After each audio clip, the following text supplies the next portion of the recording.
We live, baby. What's up, everybody? I am Sean Elliott Jr., and I will be your lovely, lovely host for tonight. As I got some very special guests that I'm waiting on to arrive. Of course, we got one in here, and as last night, we promised you that we would discuss some of our weirdest encounters.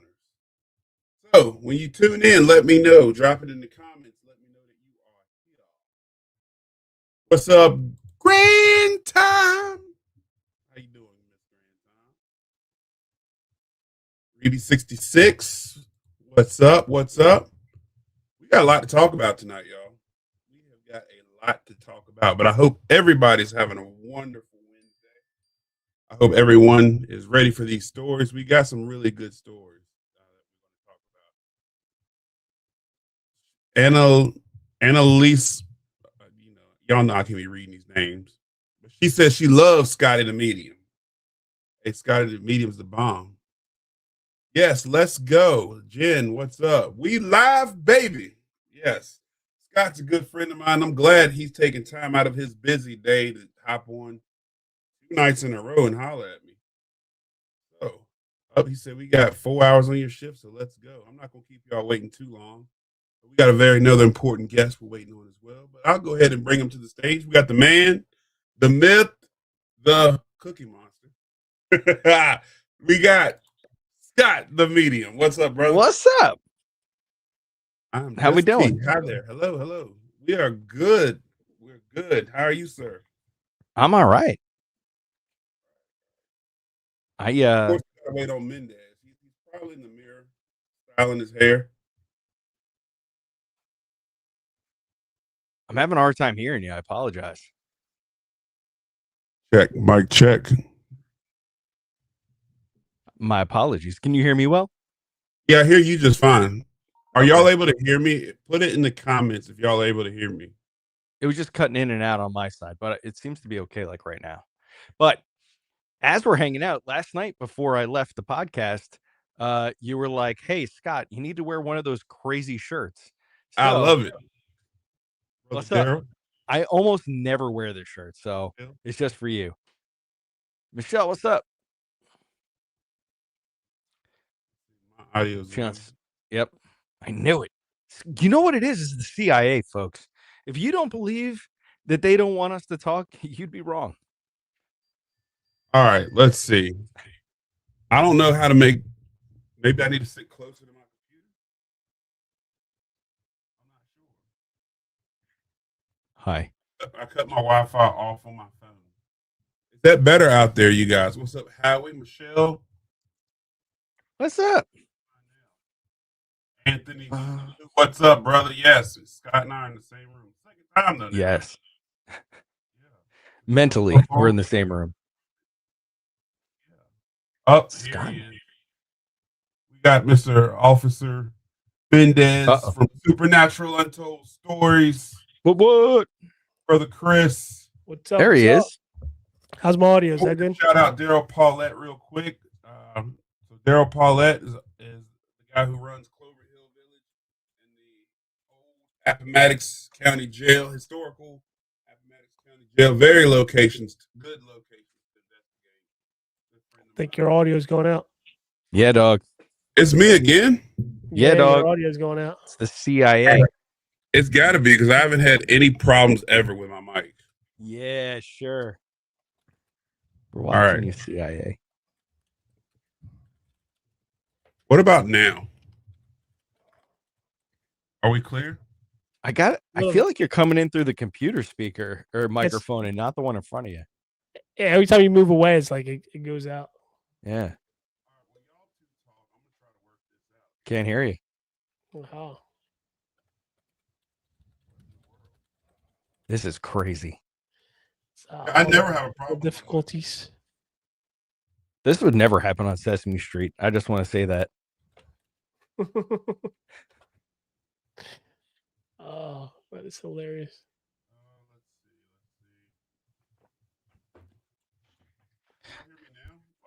All right. My mic is right here in my mouth. Yeah. Like when you talk right at it, we can hear you, but once you move one way or the other, it's gone. That's so weird. Yeah. I don't know what's going on. I have no clue. Aren't you a famous musician? You know how to work the You know? microphone? No. Is that better? Sounds the same. What? in the Sorry, world? everybody.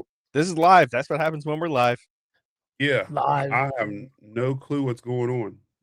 Like why my sound is doing that. Aliens, maybe. Clark. They don't want us to talk about it. They don't want us to talk about it, folks.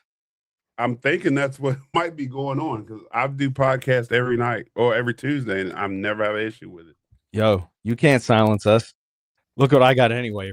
Look, watch All right, this. y'all two chat for a second. I will Watch try this, to Chris. resolve Look, this issue. you ready? Hold Yo. on, hold on. Ready? Hold on, my thing's all right. I'm I'm gonna trying to flash stream thing this. the whole audience. Here we hold go. on, it's going. I see it. Wrong Whoa. button. Watch us, hurry. Blah! I flashy thinged everybody like Men in Black. That's funny. Chris is definitely gonna go get this flashlight now. I guarantee it. I've seen it. I think I've seen Yeah, it. dude, I got it on Amazon for $22. Or Yeah, it's no, like- this is from TikTok Shop for $27. Ah, It's got that UV, like, after, not that I was like, oh, I need a UV light, but after I saw your UV light, I was like, oh, that could be pretty helpful. So there's a Yeah. UV light built into it. UV lights are awesome, especially for Yeah, they are. investigating. If you want to All right. find like, Can you hotel guys hear me stays. now? Yeah, we can hear Yeah. you. Is that better? think so. Yeah. Sing All us right. something. Saying something? Dig my grave with a silver spade. How about that one? That was good. I It like it. stayed in clean. So- All right, so it seems like you clear fixed now. it. Okay. All right, studio shot. There we go. Oh, now I can see all the shots. Okay, I'm good. Well, thank y'all in the comments for letting me know y'all couldn't hear me. I don't know what's going on. I think it's literally the topic, or either it's because us three got together on the same show. The same kind of stuff that happens during investigations, right? Yeah. Now I'm blind. Oh, I flashy thinged you. You don't remember anything. Right. Yeah, none of You're that welcome. happened. You don't even know what happened. It's a figment of your imagination. Yeah. It is a figment. figment of the All right, buddy. imagination. Yo, See, I for real literally, though, right? I'm literally just pulling back into the house and had to get ready to come on here live, right? So the cat didn't see me all day, decides it wants to climb up on my lap in the middle of this. Oh, that's so cute. That is so I know. cute, Chris.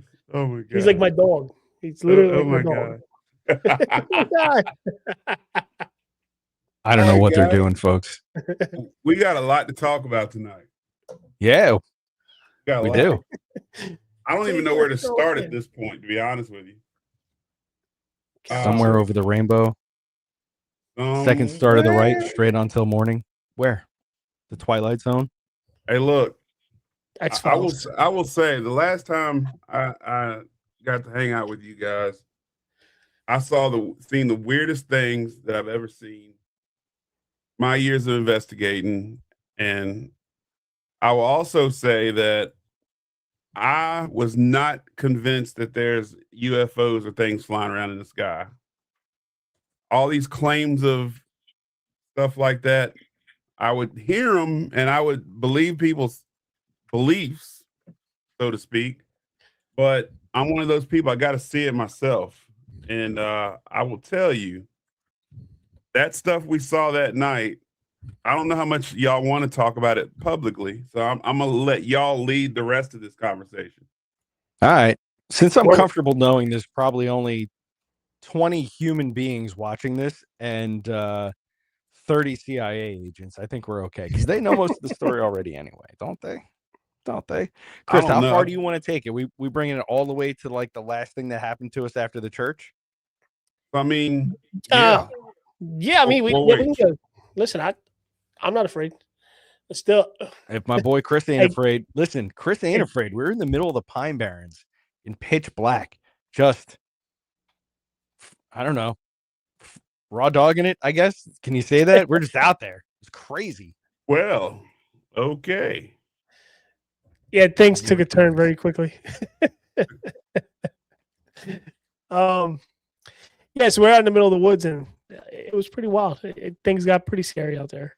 Yeah, they But did. how far do you want to take this? You want to take it all the way back to? Are we starting at the Pine Barrens? We got time today. No. I was just saying like that. Chris wasn't afraid, and we held it together in one of the scariest places I've ever been. So When you have to off road, go and hit like puddles of mud to get to a location. It's pretty remote, pretty out in the middle of nowhere. In a place where lots of people go missing every year. Yeah, because it's so easy to get lost. we got lost. You guys should watch the video when that comes out. We were definitely lost for a little bit. Good thing Scott's previous experiences got us out of there. Thanks for letting me know about Dalen. I will reach out to him tomorrow morning. Thanks. I didn't know that. We got Courtney Nicole in the house. The lovely. Oh, get her out of here. You had your chance. You didn't want to be here. You didn't want to put your face on the camera and talk to your buddies. So here we are. She's playing video games. Oh man. Is it Crash Bandicoot? Because that would be cool. She's Red Dead in it, y'all. Red Dead? So yeah, Colors had a question for you guys. Why do ghosts like woods and creepy buildings? If I was a ghost, I'm going to a nicer place. That is a great point of discussion right there. Nah, I could fix this for you real quick. This is easy. I don't know. Why do some dudes love camping? Why do some people love posh hotels? It's the same. They're just human beings. They're just souls that go to the places where they're comfortable. Plus, the people that passed away in places like the woods, maybe that's just where they lived for their time, and they don't know anything else. So that's why they're just us. They're just people. It's the same reason any of us like anything. Just like us.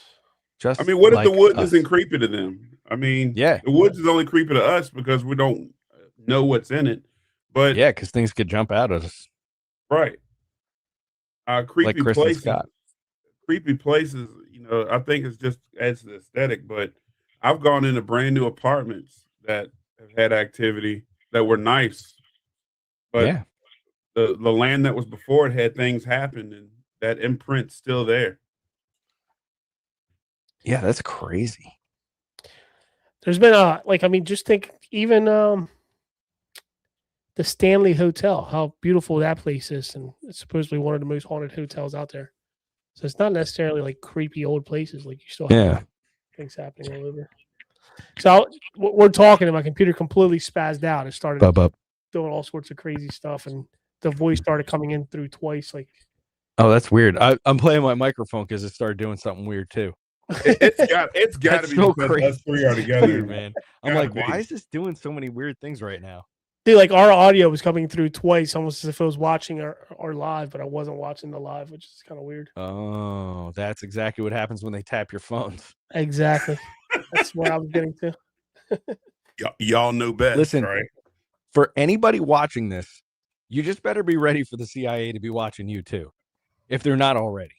Listen, we had another encounter with a random person on this trip. Did we or did we not? Yeah, on the one we just took. Yeah. All right. Yeah. So let's get into it. You want to get into it, guys? Back it up. Back it up. There's something that led to all this. Just like hey, Tina. What's up, Tina? So okay. So what when do we go? June 6th or so was the Creepy Real Festival? Yeah, we got to start with Creep It because all that led into the stuff y'all called me and talked to me about. There's so many things that were caught. I shouldn't even say caught that happened. That is so hard to even go back to try to think of and explain every single one of them. But I guess we'll start it off, Scott, with the GPS. Yeah. So Scott and I had certain set schedules to actually follow for the Creepy Real events. And our first night that we were there, we were investigating the Doll's House. And from the Doll's House, we were going to go ahead and finish investigating the Doll's House and shoot over to the jail. Yep. Ebensburg prison. And we decided to take a ride there. And Shauna, who's, I guess, part of the owners at the Doll's House, told us practically, hey, actually, no, we asked her, like, hey, where is there a good place to eat around here? She told us this taco spot down the street. It was like 15 minutes away. and it's on your way. It was on our way to the jail. So we were like, all right, let's go there and let's go eat. So we start driving to this place that's supposedly 15 minutes away from the doll's house. Well, 45 minutes later, we're still driving there. We started on our way there, like my GPS, my truck completely was sending us down the same loop over and over again, as if that was the route and the direction that you had to take to go to this location. So we were following it for a while there. We were so busy talking and joking. We were actually joking about how that ride reminded us of the show. I don't know if many of you guys have watched it, called From, where like they go around, they drive and they get lost. Que sera, sera. Let's go. So we start joking, we start talking about this, stuff, and come to find out, I'm like, hey, like I think we've driven through here like 3 times already. And all right, so like Chris is like, so I want everybody to be able to picture this. It's important, the time, because the timing is important, right? So we get in the truck. Chris has got a very new truck. There's no reason for anything to be malfunctioning. We're living in 2026. So he plugs in the restaurant coordinates and we go. And eventually the sun, we realize, should not really be going down, which is, I think, because it's so, like, it just shouldn't. The time was weird. It shouldn't have been going down yet because we had only been driving for a few minutes. But then Chris was like, yo, I think we've been around this before, don't you? And I was like, yeah. And he kind of like woke me up because we were just jaw jacking and like woke me up out of like my little daze. And I was looking out the window. I was like, watch. I was like, if we pass this house and the next one has like 3 or 4 junky cars in the front yard that look like they're ready for the junkyard, then we are definitely going in a circle because I've seen that already. And sure enough, like 30 seconds later, we go right past that house.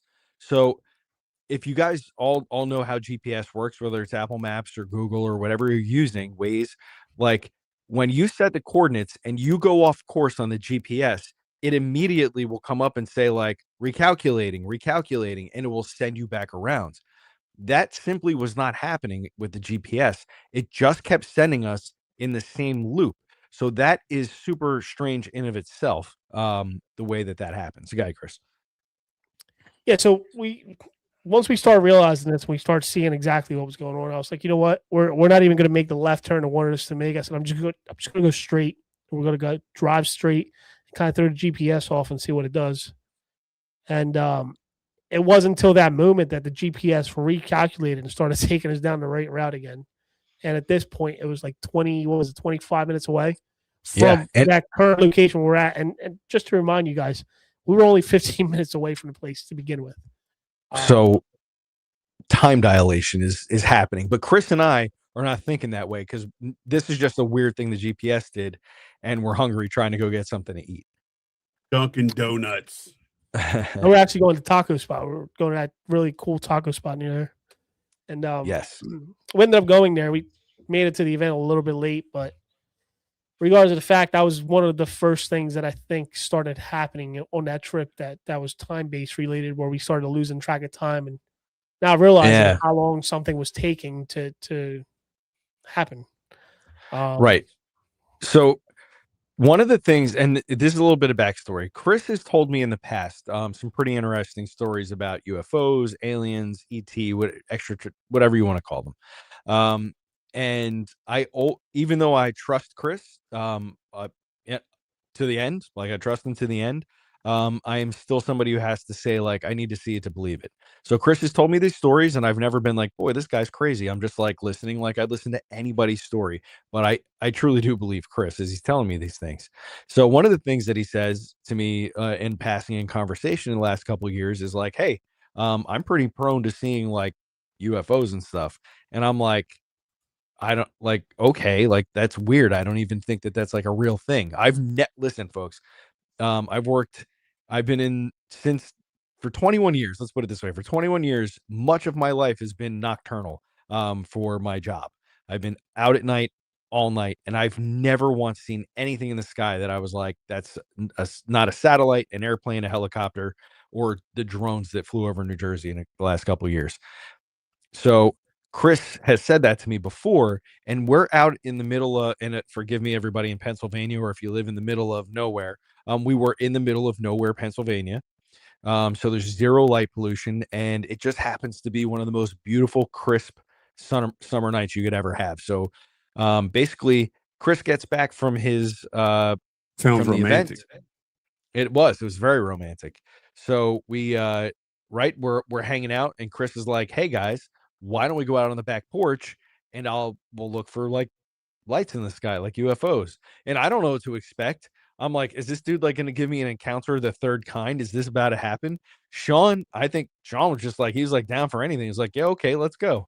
So the three of us go out on the deck, and within a couple minutes, maybe one of you guys want to tell us part of the story, and I'll back it up. I'm gonna start because when I first, this was like what time? 1:30, 2 o'clock in the morning, Yeah, it's late. and It's about 1:30, I want to say. Yeah, so Hey, the y'all- event was over, I think, at 1 o'clock, or it was either 12 o'clock or 1 o'clock. No, it was 12 o'clock because we ended up taking some time, packing stuff up, and then we left. So by I the think time you we didn't got come to in the at like place, one something. yeah, by the time we got back, it was like right. Well, when we went outside, it was like right around 1:30, I want to say. Yeah, we're outside, and I just got to eat the best tacos I could eat. And y'all are telling me to look up at the sky, tired as hell. I'm like, all right. Then all of a sudden, things started moving in the sky. Now, mind you, I know what a plane looks like. I'm not dumb. Stars, and I know what the. I have a whole other theory on satellites. Don't get me started, but I noticed that these things would move, flash, disappear, and then reappear, flash, disappear, and then things would just blink, disappear, blink, move, and then Chris decides he's gonna pull out a freaking laser pointer and shine Freaking his laser beam. at it. Freaking laser.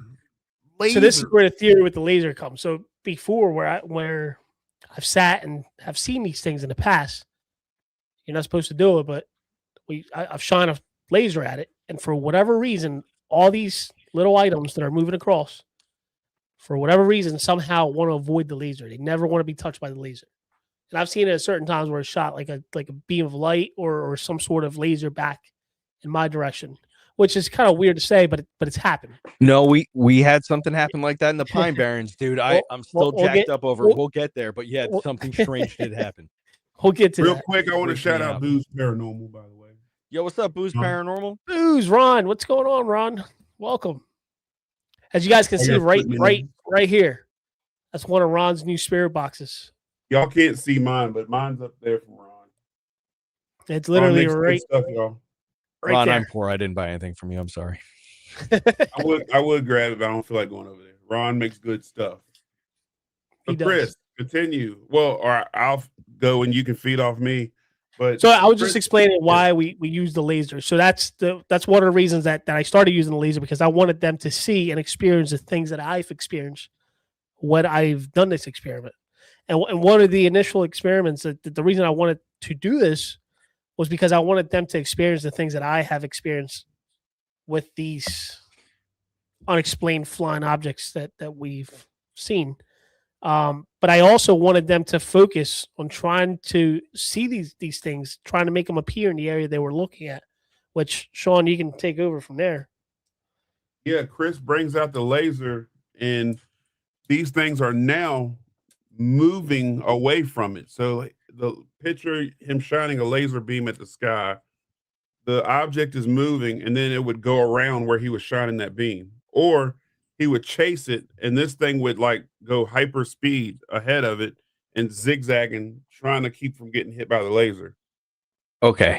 So I'm gonna add something to this for you guys, and this is for everybody watching because this is a weird one, but here we go.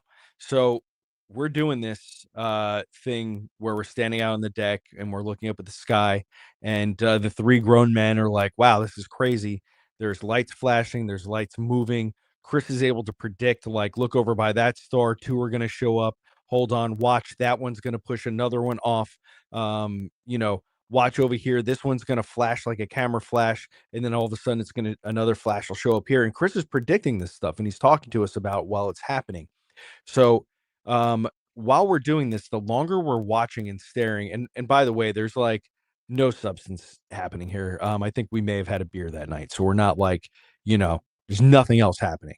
So this is important because the things that I started observing really messed with me pretty good from the get-go. So as I'm experiencing all of these lights, there's more and more as we're watching it and encountering it.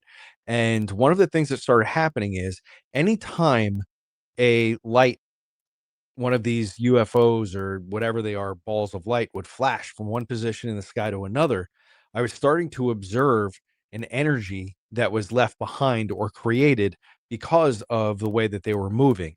And it was the best way that my primitive brain can think about this is to relay things to you guys in movie ideas and concepts. So in Guardians of the Galaxy, in any of those Marvel movies where they skip through a galaxy really fast and it leaves like a really colorful light, that's sort of what it looked like, but it was rippling across the sky in kind of a wave as the lights were flashing. And the whole time was just really, it was really unbelievable, like that whole thing. And I'm gonna add something to that too in a second. So, Good. We got time. So the best way to explain it, and this is one of the things that I've seen before when these anomalies appear, it's almost like a burst of energy being shot through the entire sky. So it'll cover the sky. But the times that I've seen it, I've only been able to see it with the corner of my eyes while I'm looking at it. And if you're looking at these items, it's almost like a thruster, like just shooting off, and it starts pulsating through the sky. But the way I was seeing them, I was only seeing like the white light portion of it. I think, Scott, you said you were seeing like multiple different colors that were coming through. Yeah, and then the next night when we did it again, I'll tell that part when we get there. So basically, we do this, and we think that we are just out. I feel like we felt like we were out there for like 30 minutes, right? Like finally, my neck was hurting, and I was like, man, my neck is killing me from staring up. And I think we were like tired, so we're like, you know what? We've done this for a little while. This is really incredible. It's time to go to bed. And what time was it when we were done? It was like almost 5 o'clock in the morning. It was almost 5 o'clock in the Sun's morning. starting to come up. What you guys, there was one thing that happened in the middle of all of this that we couldn't explain. We started hearing movement around us. Things were actively moving around us, and there's nobody around us. We can see the entire backyard. We can see everything. Then we started hearing these crazy growls that we couldn't explain, which was interesting, being that we were watching these things, we were interacting with these things with our mind, and to my understanding, that's the best way to explain it. You're interacting with them based on what you're thinking and how you're trying to observe these things. And then you have all of this other stuff that happens with it. It's kind of unexplainable. I mean, there's really, truly no explanation for it. Yeah, I mean, none. But the amount of that we saw, it'd be different if we just saw one. Or yeah, it's unbelievable. But this was like 100, and I'm not even exaggerating that number right now. Y'all can back me up. That might be generous, because I mean, I was about to say, was that every corner we looked at, like we just kept they were having everywhere. And at times, some of the ones that we watched split into more than one. It's like if you're watching one little light that was shooting across the sky, but I mean, like, it's almost like looking at a star and the star is moving. So some of these things split, like they split. So it's not like if it was an airplane. Airplanes can only go up to 40, 50,000 feet, up in the air. But these things that we're looking at were definitely like out of space. They did outer space. They weren't here with us. They weren't anywhere near like our airspace, if that makes any sense. So, what was I going to say? So, we have all this. So again, Chris and I then have this second like time dilation happen where time passed really fast this time, and we're not really sure where that time went. And Sean experienced that with us. So basically we go to bed. It's like 5 o'clock in the morning, and then we got to get a couple hours in because we have this event to do at the jail during the day. So we hit the rack, get up in the morning. I think we had some breakfast. Then we met Chris and I had some breakfast. Sean and his family were already at the jail by the time Chris and I got there. And I don't know this part of the story, so Sean's going to fill something in for me. So basically Chris and I show up and we're like ready to go to the jail, and Sean comes out and he meets us out front, and he's like, he's so excited. He's like, guys, I got this guy inside here. You got to meet him. And I'm like, what is it? I thought there was gonna be like some super celebrity that like we were gonna geek out. I had no idea. I was like, who could possibly be here that he's so excited? So Sean, why don't you tell us about that part of the story? Because I just don't know it, and the audience should hear it, I suppose.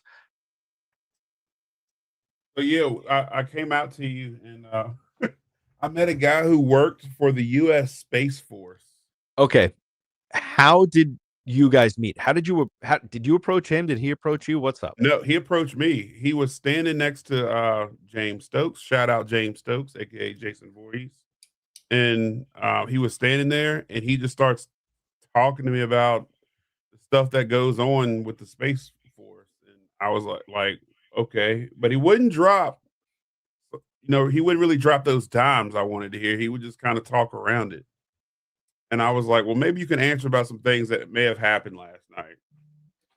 Right. And he started telling me about certain things that he's seen working with the Space Force. And I was like, well, let me go get Scott. Because Scott, Yep. that was weird to me. The guy from the Space Force happened to be there. Maybe I don't believe in coincidences. So Me either. yeah, but what's the chance of me walking in there and just running right into a guy who works with the Space Force who's experienced the exact same stuff? Right, exactly. So that sends up a red flag. And basically, Chris and I are brought into the jail. And Chris and I are both in law enforcement. And before that, I was in the Marine Corps, and I had some pretty good like counterintelligence, counterterrorism training. So a lot of red flags are popping up when this kid is talking to us. So one of the things that really kind of bothered me, and maybe he'll see this, I don't know. But one of the things that kind of bothered me was he was talking about things very freely. And I said to him, when I was in the Marine Corps, I had a top secret clearance. And to this day, I wouldn't talk about the things that I was privileged to, even though I know they don't matter. I still wouldn't talk about it because that's the trust. And he just shrugged it off like it was no big deal. And that really didn't sit right with me. And that's really when I was like, what is happening here? Who are we talking to at the moment? Yeah. And he How'd ended you up feel even about that? investigating that night. So I honestly, Scott, and I'll say this just because of my observation that I made. But when Sean came around, he for whatever reason kind of like shut down a little bit. He would not talk.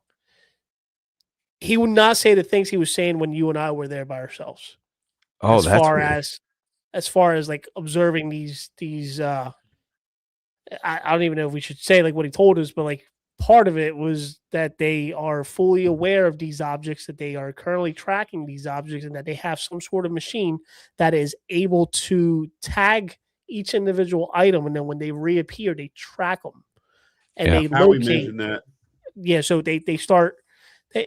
It was interesting just having that conversation, and he seemed like once we started telling him what we experienced, he seemed to open up a lot more than what he was originally opening up. But anytime somebody else came around, especially for whatever reason, when Sean came around a couple times, he just like shut down and wouldn't say much. Why do you think like, that is? What's that? Why do you think that is? I don't know. You tell me. I don't know. I got to tell you, it probably had more to do with Chris than anything else, because Chris is the target right now. I'm just going to put that out there. I agree. I think that Chris is well, we'll talk about it. We're going to move forward. I want to speculate too much until we get to the end of this. So we have this run in with this guy. And from what I understand, later on in the day, one of you fellows or somebody kind of said to us like that young fella had been trying to insert himself into our little group, like to investigate or like to be around us. And I did notice that he was like following us around the jail in pretty close proximity. So I don't know if and somebody was like, oh, I told him no, like you can't. Maybe Shauna said it. Chris, because I think he Kristen found out we were going to the church, and he wanted. I guess he invited himself to go to the church. Oh, okay. Night. Yeah. So like that was weird. So in any case, moving forward from that, what happened the rest of the day there? So that day seemed to go by really fast too, if you ask me. It was like 1 minute we're talking and standing around talking, then it was time for our events that night. Yeah. which were super active, very active Yes. events that happened that night. And we talked about the events last night, so we're going to skip that and talk about night two of Yeah. what happened. Which that was the part that I was left off at last night on the cliffhanger. That was Yeah. scary. that was actually Yeah. kind of So scary.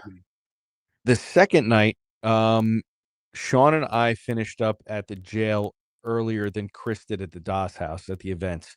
So Sean and I were hanging out with his family at the B&B, chilling out, having some food, relaxing. Chris showed up at about 1:30 or so in the morning, and he was still up for hanging out and doing something. So once again, we were like, hey, let's go out on the back deck and check these things out. But it had been a rainy day, and the clouds were kind of covering still. It was like one of those things where it was like if I remember right, like a lot of big fluffy clouds with like patches of clearing in between them, right? So we still want to give it a shot because if it happened as investigators, mostly a lot of people watching here, if you investigate, what's one of the things that everybody wants us to do with science, right? Like repeat the thing, right? Like, can you do it again? So Chris was like, yo, let's do it. So we go out onto the back porch and immediately through the patchy clouds, Chris is like, watch. He's like, you guys see that one, right? That big star right there. And then one would show up. It just started happening.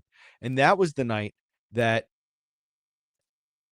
I witnessed something that really made me question what in the ever living hell I was experiencing. It's really the first moment in a very, very, very long time where I was like, I don't understand. I wasn't afraid, but I didn't understand.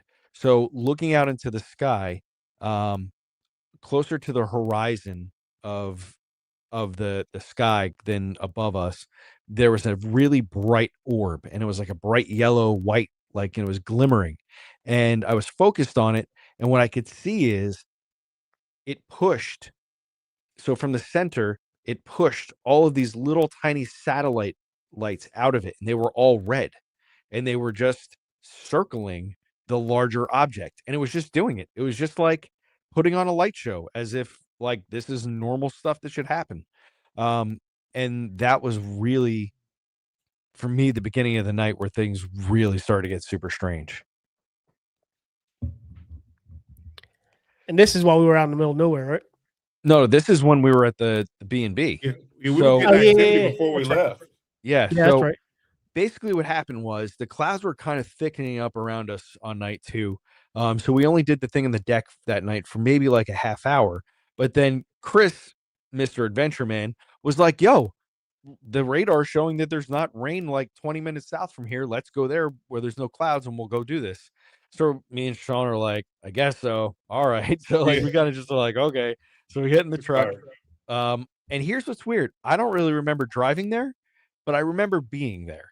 So I remember getting there, and let me set the scene for everybody. Okay. It's rural Pennsylvania. I feel like this is very important. The scene is definitely very It is. important. It's crazy. So it's rural Pennsylvania. It's dark. We end up going into some kind of park that Chris finds, right? We go down a dirt road and up onto a hill, and there's just like a little paved bike path. And just beyond that, there's like a creek or like a small kind of like riverish kind of thing. There's trees everywhere. You can tell that during the day, it's very beautiful. And you could hear the forest and like the nightlife, everything, right? And so we're sitting there and we're taking it all in, and Chris opens up the moonroof and we put the windows down and we're not ready to get out of the car, right? So we're like gonna give it a minute because we're in the middle of nowhere. Let's just take it slow, right?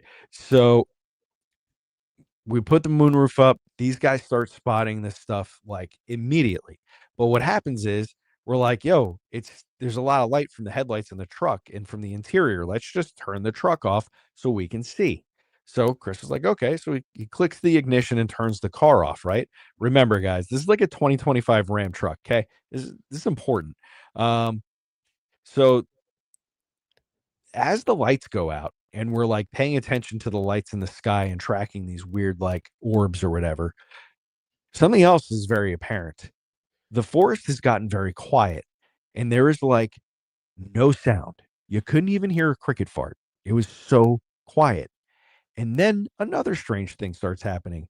Through the quiet come these sounds that sound like steps, and we can hear them coming from different directions around the vehicle. So, us three tough guys who are armed, by the way, a Marine Corps vet, police officer, Army vet, all of us, and we're big, capable dudes, are like, oh crap, something is happening. And I don't know how these guys felt, but I had that fear of like that feeling of like terror was creeping in. That fight or flight was getting very strong. So Sean and I are like, Chris, start the damn truck. And Chris is like, all right, I'm trying to start the damn truck. And he's like showing us, he's hitting the start button. And it's like a classic horror movie. The truck isn't starting. And I'm like, at first I'm watching him because I think he's playing. I'm like, he's not hitting that button. He's just jerking around because he wants to scare us. But I'm watching him and he's hitting the start button and it just will not go. I think it probably hit it about 5 or 6 times before finally the dashboard flashed back to life and the car starts. As the car starts and comes to life, the headlights automatically come on. And right at like headlight level, this fog had Creepy creeped fog. in Yeah. around us, right? And it just like was all around us and it wasn't there when we pulled in. So the three of us were just like, you know what? That's enough. This tonight, that's enough. It was like sensory overload, too much of this, time to go. And we bounced up out of there. And again, So right- I don't remember getting home. So right before that, I don't know if you guys remember, there was a triangular shape. It looked like 3 different individual lights were I don't remember that. right above the truck. And as I started shining the laser at it, one of them would disappear, the other one would disappear, and the one would stay on. And then as I shined the laser over to the one that stayed on, the other 2 would reappear. And now we have a video of. I still have the video from those triangular lights that were right above us. And that's right when all of this happened. And once again, the fog was the creepiest thing out of everything. I think it stayed at like headlight level of the truck. Yeah. It wasn't coming up. It wasn't covering the whole area. It Like was just horror movie fog. Yeah, it was like one of those like Halloween fogs. You put the ice on the ground with the tube, and it stays like falling on the ground. It was very similar to that. Yeah. But yeah, we definitely left, and I've never had that experience with the truck ever again. Yeah. And I even that took was it in great. to get looked at. to Y'all make are sure it leaving wasn't out anything with one the truck thing. or anything, and there was nothing wrong with it. What are we leaving out? So we did EVPs in the truck where we didn't Oh, say a yeah. word. We Forgot about didn't that. ask a question. We didn't do anything. We just cut the recorder on and let it sit. And that we would hear voices in the recorder. I Maybe don't we- remember that. Really. I We literally ran EVPs without asking Yeah. questions. Do you remember that? Yo, Remember the crazy have voices that came through. I have zero recollection of that happening. Because that was weird. We literally put the recorder down. Nobody moved. Nobody said anything. And then we would hear voices in the recorder. And I think the one voice said like my actual name, like Christian or something along those lines. You remember that? Yeah. I was there. Yeah. Yo, I don't remember that at all. Yeah, Yeah, you we were there. but- literally ran. We wanted to test a theory, and we ran EVPs with no talking. Just didn't say nothing. Just cut Your the mic's recorder. going out again. Can you hear me now? Oh. Yeah, we can hear you. Did All you right. guys keep the recordings? I didn't know. It was in Sean's recorder. I think it was the DR60, right? That's what we used. Oh, gone, huh? Yeah, and I use my DR60 all the time. Yeah, so I you have need to the clear it space. out. Okay. Yeah. So I don't remember that. I don't remember getting there. I remember being there in that experience. I don't remember the EVP work, and I don't remember getting back. I just remember But that's the okay. next day. That's okay because that would touch into the one of the second to last things that happened. Yeah. The following night. Okay. So we all have this experience again that second night. We get back. I don't think it was as late as it was the first night. Might have probably been like 3:30, 4 in the morning we got back. I remember getting to bed and then we woke up the next day. We got our things together. Sean and his family were headed off to Gettysburg, and Chris and I were going to go investigate this haunted church in another part of Pennsylvania. But that wasn't in where? Bellwood, PA. There you go. So we said our goodbyes to Sean and his family. We peeled out, and we went to we started headed away from the B&B towards the church. But Chris was like, "Hey Scott, there's like these really cool abandoned turnpike tunnels out here somewhere. I've heard cool things about it. Do you want to go check it out?" And we had like a lot of daytime to burn. So I was like, yeah, sure. So we stopped and had Cracker Barrel. It was delicious. So you guys know I remember stuff. So we had a really good Cracker Barrel breakfast, and then we head off to these turnpike tunnels. So the turnpike tunnels I don't even know how to explain it, but basically it's like somebody abandoned these tunnels to build the road in a different way. The tunnels still exist, and somebody turned it into a place that you could park your car and walk along the abandoned road through the tunnels and whatever. So it's kind of like a park, but not really. So we get there. It's Father's Day. It's probably about 85 degrees out. It's pretty nice sunny day. It's a good day to be outside. We get there. There's two parking lots, and there's a low parking lot, and then you drive up a hill, and there's a second parking lot, and that's right near the entrance to the park to go down the road to the tunnels. So when we get there, Chris, what would you say? There's probably like, I don't know, 10 to 15 cars there, Yeah, right? just At about. least like 10 to 15 carloads of people, at least, that we could see. Chris is getting all of his gear out, getting ready to go. And we park next to this other pickup truck, and there's a young man and a young woman in the truck. And guys, this is where I think I try to be careful because of conspiracy theory, and having a conspiracy theory brain is very dangerous. But being paranoid doesn't mean that they're the old cliche of like, they're not, just because you're paranoid doesn't mean they're not after you. Okay. So again, a lot of weird things that happened already in the weekend. So Chris and I get there, we park next to this young couple that are in a truck, and for some reason they kind of, the guy driving the truck sitting there parked with this young woman. The guy is like talking to Chris about his truck. He's like, "Oh man, I love your truck. I was, thinking about doing some big," right? He was like talking about the tint or something, like some like nonsense to just talk. Like, he was talking about the tinted windows, right? So just some nonsense to just like He make did. small talk, right? Like, I've never in my life been like, "Hey, who's tinted your windows?"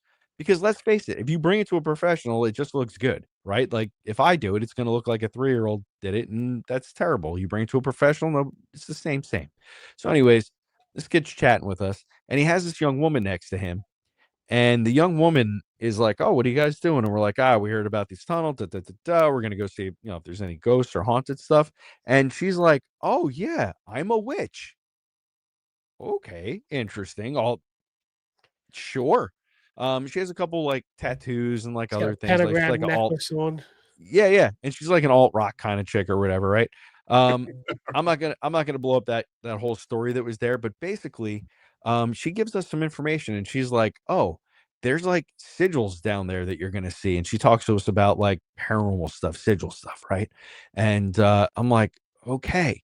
Now you guys got it. I just want to tell you all, and you guys may not know this about me, but when people tell me stories, I like I just said in the beginning, I listen, but I don't always believe everything. And when somebody's like, "I'm a witch," you guys know you're in the paranormal. How many people are like, "I'm a witch," and you're like, you read spell books from Barnes and Nobles and buy crystals at a crystal shop, doesn't make you a witch. You practice, have an altar, and do all that kind of stuff, and actually spell work, you're a witch. So when people tell me they're a witch, there's like varying degrees of how I take that, right? So this is just important for me for this story, because she's like, there's sigils, da, da, da, da, da, whatever. So me and Chris are like, "All right, cool, peace, nice to see you." They leave. He and I start our journey down the path, and walking down the path. What is it, Chris? About a mile or so to the tunnel entrance. I'd say a little more than that. I think it felt like 2 miles, but yeah, it could have been a mile. Okay. Well, I mean, I'm just in better shape than you, I guess. I don't know. I'm I just know. playing. I was Chris will sweating. Chris will Felt like run I me was under the dying. table. So basically, we end up going, walking down there, and there's lots of people that we see. We pass a couple people, some people walking dogs and things like that. And as we get to the tunnel, one of the things that's very apparent and different about this place is there's tons of graffiti. And if anybody wants to watch the video, it's a Chris, I'm not sure if he put his together yet, Nah, but not if you yet. want to watch a version of the video, you can go on my YouTube channel, Scotty the Medium, and you'll figure out real quick which one it is. And you can see what it looks like there. So basically, we get there, and there's still some like people hanging out and doing different things and enjoying their day.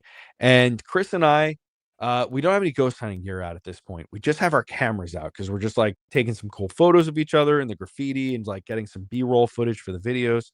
And Chris, what happens next, buddy? So we're doing all these like B rolls and everything. And there was this one guy that kept asking Scott questions, and Scott didn't hear him, so he got a little annoyed by it. And then he starts talking to me for a bit. And as I'm talking to this guy, this random guy shows up.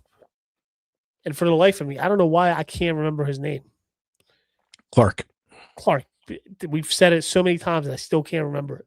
Yep. Anyway, so we end up meeting this guy, Clark, who starts telling us the story about how he used to work for this tunnel and how he used to do this, all sorts of different things with this tunnels. He was bringing his daughter there. He was bringing his daughter to State College area. So to State College, right? Yeah, Yep. so he was bringing her up to State College. He wasn't planning on going there today, but he was in full hiking gear. So a lot of the stories that he's telling us aren't really like matching up in a way. You know what I mean? It's almost like, okay, so I'll help Chris because this was a long time and I've processed this about 50 times. So yeah. So so Clark basically takes a swing like this. He's like, "Oh, what are you guys doing?" And we're like, "Oh, we're just checking this place out." And he looks, and it's on my video. I caught it on camera. He's like, "Oh, you guys ghost hunters?" And we're like, "Yeah." Like he knew, like I don't know. How do you just know that? We didn't have K2 meters out yet. I don't think we weren't doing anything to make him think that. So one of the things that happens is he's like, so Clark is like, "Okay, fellas, nice meeting you," after he talks to us for a minute. And he's like, "I'm going to go walk down the tunnels." Now, in the short time that Clark and Chris had talked, Clark told Chris, and I think I had overheard him say this, that he helped build the turnpike tunnels. That was his first story, and that's important. So he tells us that among the first meeting, and then he walks away. He goes down into the tunnel. We lose sight of him. We're still finishing up doing our thing with the camera and stuff.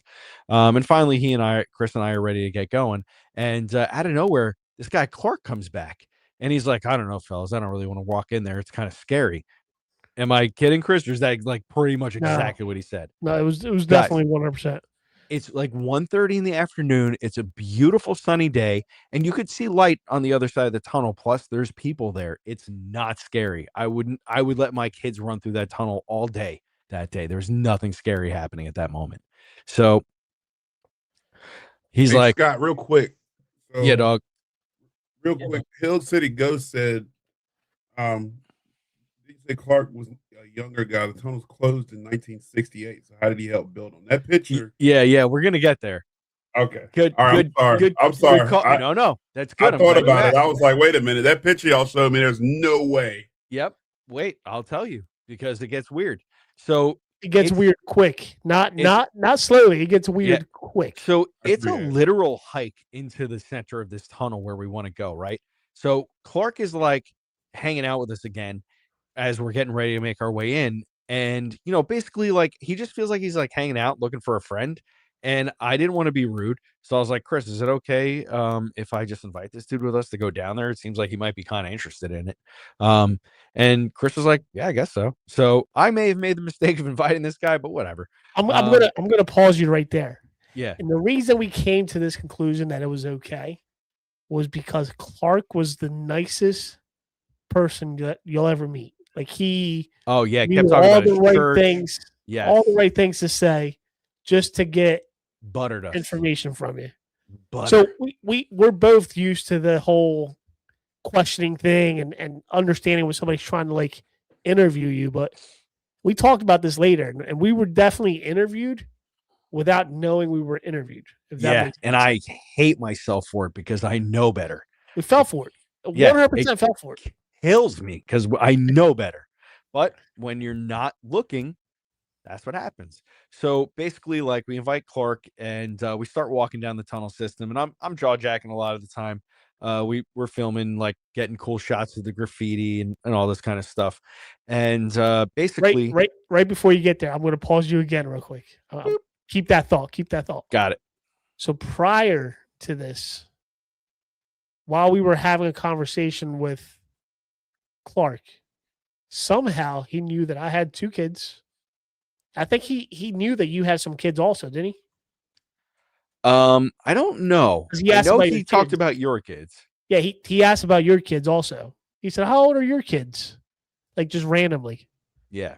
And we both fell for it. Yep. So like for whatever reason, somehow he knew what our family style was. If that Right. makes, but all right, go ahead, and then we'll get Okay. on to the other things Yeah. he knew that we didn't know. So Clark is like doing a little data collection, right? We're not really aware that that's what's happening. So we're walking down the road, and what happens next? So I don't know what I probably just tuned out because I was so excited about the tunnel. But Chris was keeping a good conversation with Clark, and Clark somewhere sneaks into Chris that he does LiDAR for a living or something like that. Like, so his story now had changed from building the tunnels to doing something with LiDAR, which is weird and ties into something that we were talking about yesterday. So we'll get back to that. So we have Clark telling us these stories, and he seems like a super nice guy. We get down there. And here's where it gets like real strange. So remember, I made a big point to say that there were a lot of people at this tunnel when we got there. There were a lot. There were people riding bikes. There were people walking Families, dogs. There was kids. families, kids. It was like a little zoo. It was great. There's lots of people there. And to So- top it off, not to cut you off again, and I'm sorry, It's okay. but there was a kid named Christian. My first name. Yeah. It's not really Chris, it's Christian. And it was made very clear that this lady was yelling at this kid named Christian the entire time. The kid was missing. What was she saying the whole time? Christian, let's go. Let's go. Christian, let's go. Yep. And she had a small kid with her. Christian, he was hiding up on the hill. He was hiding on the hill, and then Clark started joking about that, and I started joking about that. So we were joking about a kid named Christian, and then out of nowhere, after they left, every single person in that tunnel disappeared. No exaggeration. And can I tell you guys what you need to ghost hunt in a tunnel? Absolute perfect quiet. Otherwise, you're not doing any EVP work or any voice work. And what was it, Chris? It was dead silent in there, Dead silent. to the point where we can hear drops from the water falling from the ceiling. Okay. So now it's like we are insanely isolated and we're hanging out with this guy that we don't know. Now, clearly nothing happened to us because we're here, but we go and we do some ghost hunting, and this guy's just hanging out with us and enjoying the ride seemingly. So as far as the time goes, just for timekeeping and time purpose of it, because we're touching into this. Yep. We got there at 1:00. Okay. So we're doing the ghost hunting. We record. I would say I recorded like 90% of it. And it's all fine. One of the and this is important for later on in the story for everybody's listening. One of the experiments that we did, and I try often with ghost hunting, is I'll do something simple. I probably learned it from one of you cool people who do it, where we just sing a simple song that most children would know, so an adult would probably know it as well. So I wanted to sing the ABCs and see if I could get Spirit to sing them back to me. This is important. So I sing A, B, C, D. So the natural inclination is for whoever it is to go E, F, G to finish that part of the song. So we do it a couple times and nothing comes back, which is fine because I was just experimenting. So we do a couple other things, some very interesting captures. Go watch the video. You can check it out and judge for yourself what you think happened there. We decide like, okay, we've been sitting here a while. It's time to get moving. So we actually decide that we're going to walk to the far side of the tunnel. Get Hold up real quick. The if you got something you got to put in there. The ABC stuff, we did get something through there. It started at E, F, G, H, I, J, K, L, and then it stopped. Because remember, what you're about to get to right now, where we started walking to, there was a specific portion of that in Yeah, one yeah, that's the color, part I'm and gonna the other tell. portion, the other portion was a different color. Yeah, so we're walking. So unbeknownst to us, so basically what happens is we want to walk to the other end of the tunnel and finish this little journey because we walked this far, we might as well. So three of us travel down the tunnel, and now that we're done ghost hunting, conveniently, people start populating back in the tunnel. So we're headed back down to the end of the tunnel, and some very strange couples pass us. First, there's a couple on an e-bike. It's a young man and woman, white male, white female. The guy's dressed in like kind of like a weird kind of like I don't know, leather jacket or something. It's hot out, remember? He's got jeans on and a hat, brown hair, beard, and he's got this woman sitting on the back of the bicycle, the e-bike, and she's sitting like I think what horse riders would call like English saddle. So both of her legs are on one side, and she's wearing kind of like a flowy dress, like a white flowy kind of dress or something. And they whiz by us, and they go out the end of the tunnel before we get there. We finally make it to the end of the tunnel, and they're coming back the other way from wherever they went, and they pass us again. And another couple had passed us going in the same direction as us as well. It was another man and woman, and this was super odd as well, because of the appearance. So the they were the second couple were both on e-bikes as well. They were on separate ones, and the gentleman was a big guy. He was probably 300 pounds or better, and he was on this tiny little e-bike, and he went whizzing by us. And a woman behind him did the same, and they were following each other. So they go by us. We get to the end of the tunnel. We hang out there for 5 or 10 minutes, take a couple more photos. And we decide, like, all right, it's time to take this long walk back to the cars. So we flip around and we start heading back the other way. Now, whether Chris or Clark knew this, maybe Clark knew. The couple, the odd couple on the two e-bikes comes I back. caught it. The guy, I caught it. Yeah. the guy goes whizzing by us, and I saw the girl coming. She was pretty far behind, and it's a tunnel, so there's a big step on the side. So I was like, I'm gonna get out of the way. I don't want this girl hitting me, because it was super dark. So I jumped up onto the ledge, onto the sidewalk, and as she's passing us, as she's driving by, I noticed she has one hand and she's filming us as she goes by. I see her, and she sees me see her, and takes her phone and like tucks it back down, and she's whizzing by us. And I was like, that is super weird. I wouldn't have thought she was filming us until she got worried that I saw her doing it, because the graffiti would look amazing with good lighting and you whizzing by. It would look awesome. It'd be very good for a cool video. But she saw me observe her and put it away, which I wouldn't have done myself if I was doing the same thing. I'd have been like, well, those people just have to deal with it during the video. So that really like sent a red flag up, and I was like, holy cow, that girl was Yeah, filming she us. she pulled one of Yeah. these as she was Yeah. driving. Like she was literally like pulling one of them. It was so weird. So, anyways, I don't think much else happened except for when we started getting closer to the cars after we walked back and we're just like BSing with Clark for the whole time. He says to Clark. us now that he is on his way to a national park or something to build a trail. And now he tells us that his job is to go around and map out trails. So I broke out a bit of a word on him. He's like trying to explain this job, like, yeah, I go and map out the trails. And I'm like, so you're like a cartographer, somebody who makes maps? And he was like, yeah. Like I had to tell him what it was for him to like get it. So what makes it weird is that every location that he was saying that he was going to work on were locations near where I live, within like 20 to 30 minutes from my home. Yeah. Which the one trail that he was working on is literally like 20 minutes from, or that he says he was working on, because the actual name of the location and name of the place that he said was a legitimate place because I know that area.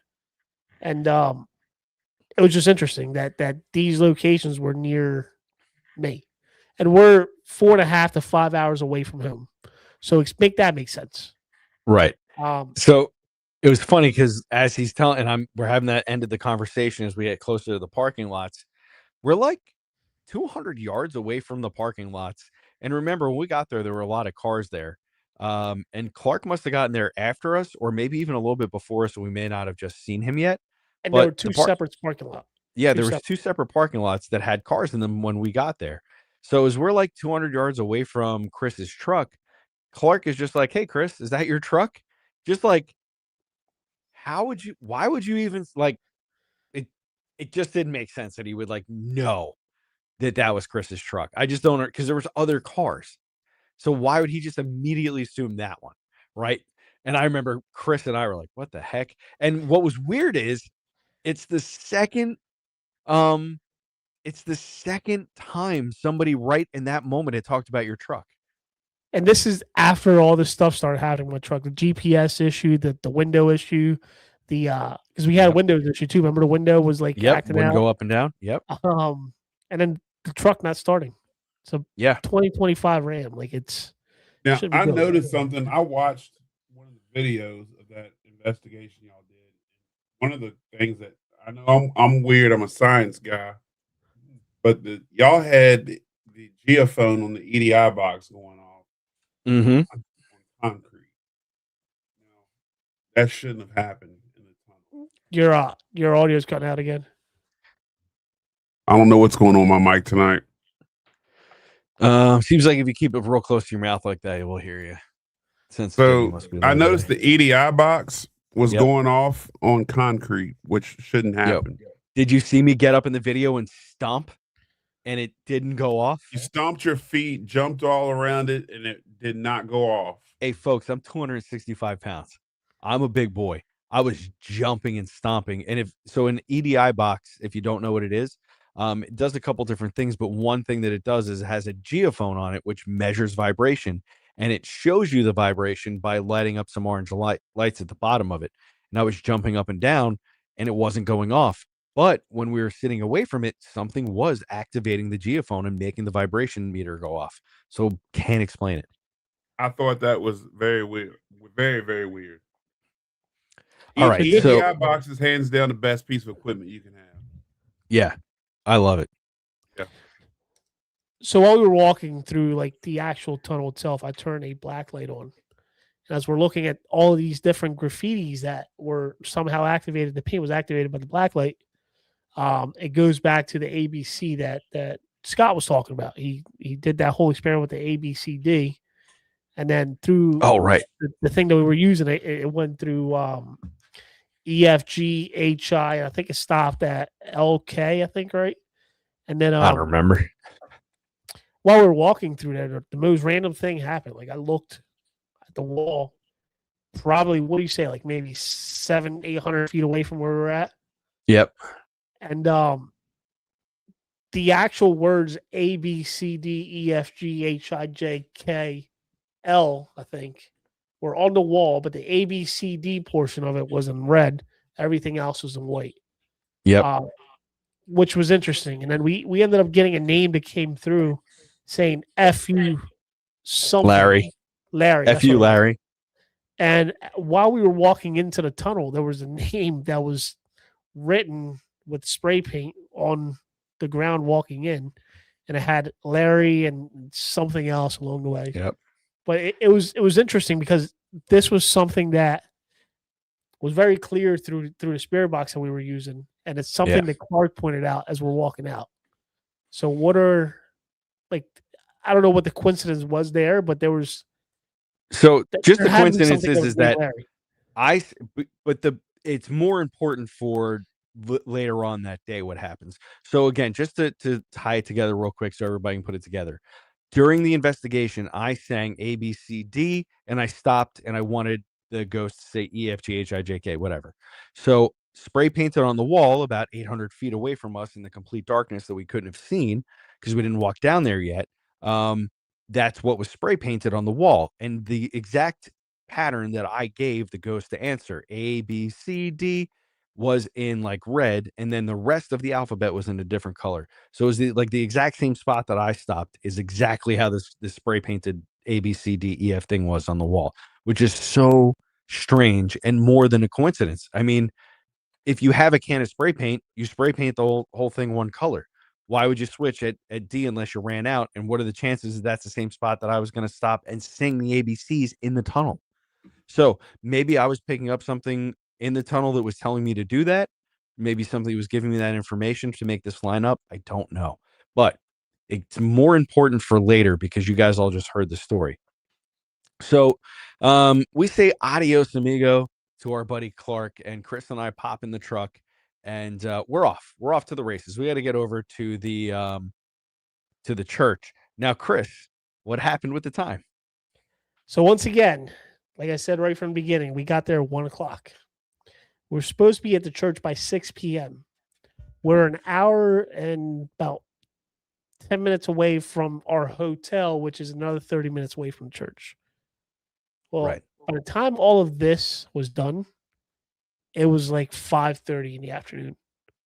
Now we're trying to rush to make it an hour and like 10 minutes back to the hotel to get changed, get showered because we were sweaty from just walking, and Yep. then go over to the church. But once again, we didn't notice that the time.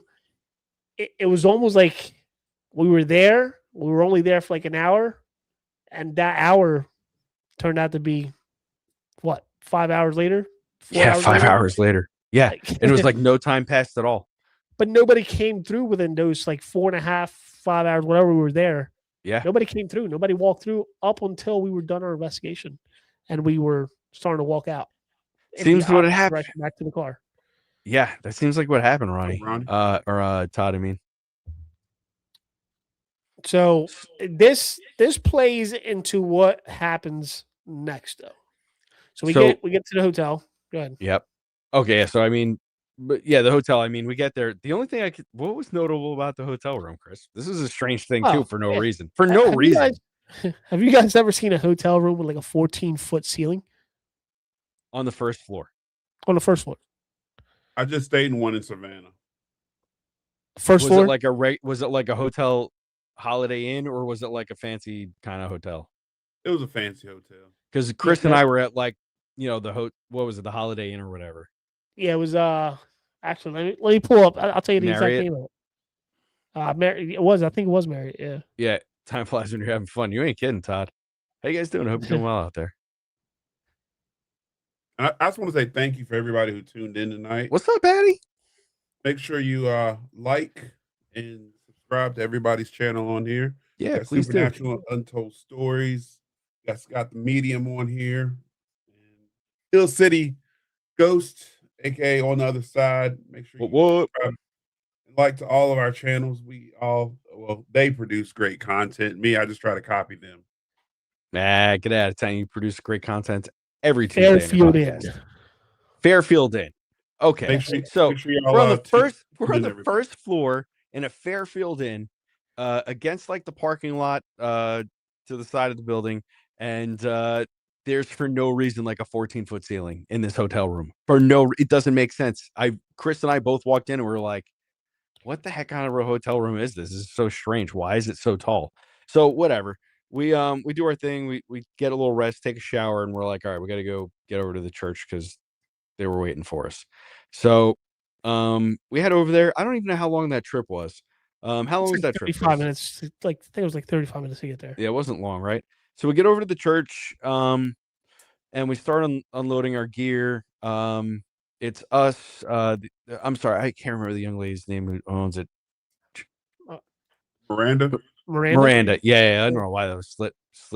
Oh, because she calls herself Miranda Joy on Facebook. And that's all I could keep seeing was Joy. Okay, so Miranda, she owns it, and she was kind enough to invite us in and check out her place.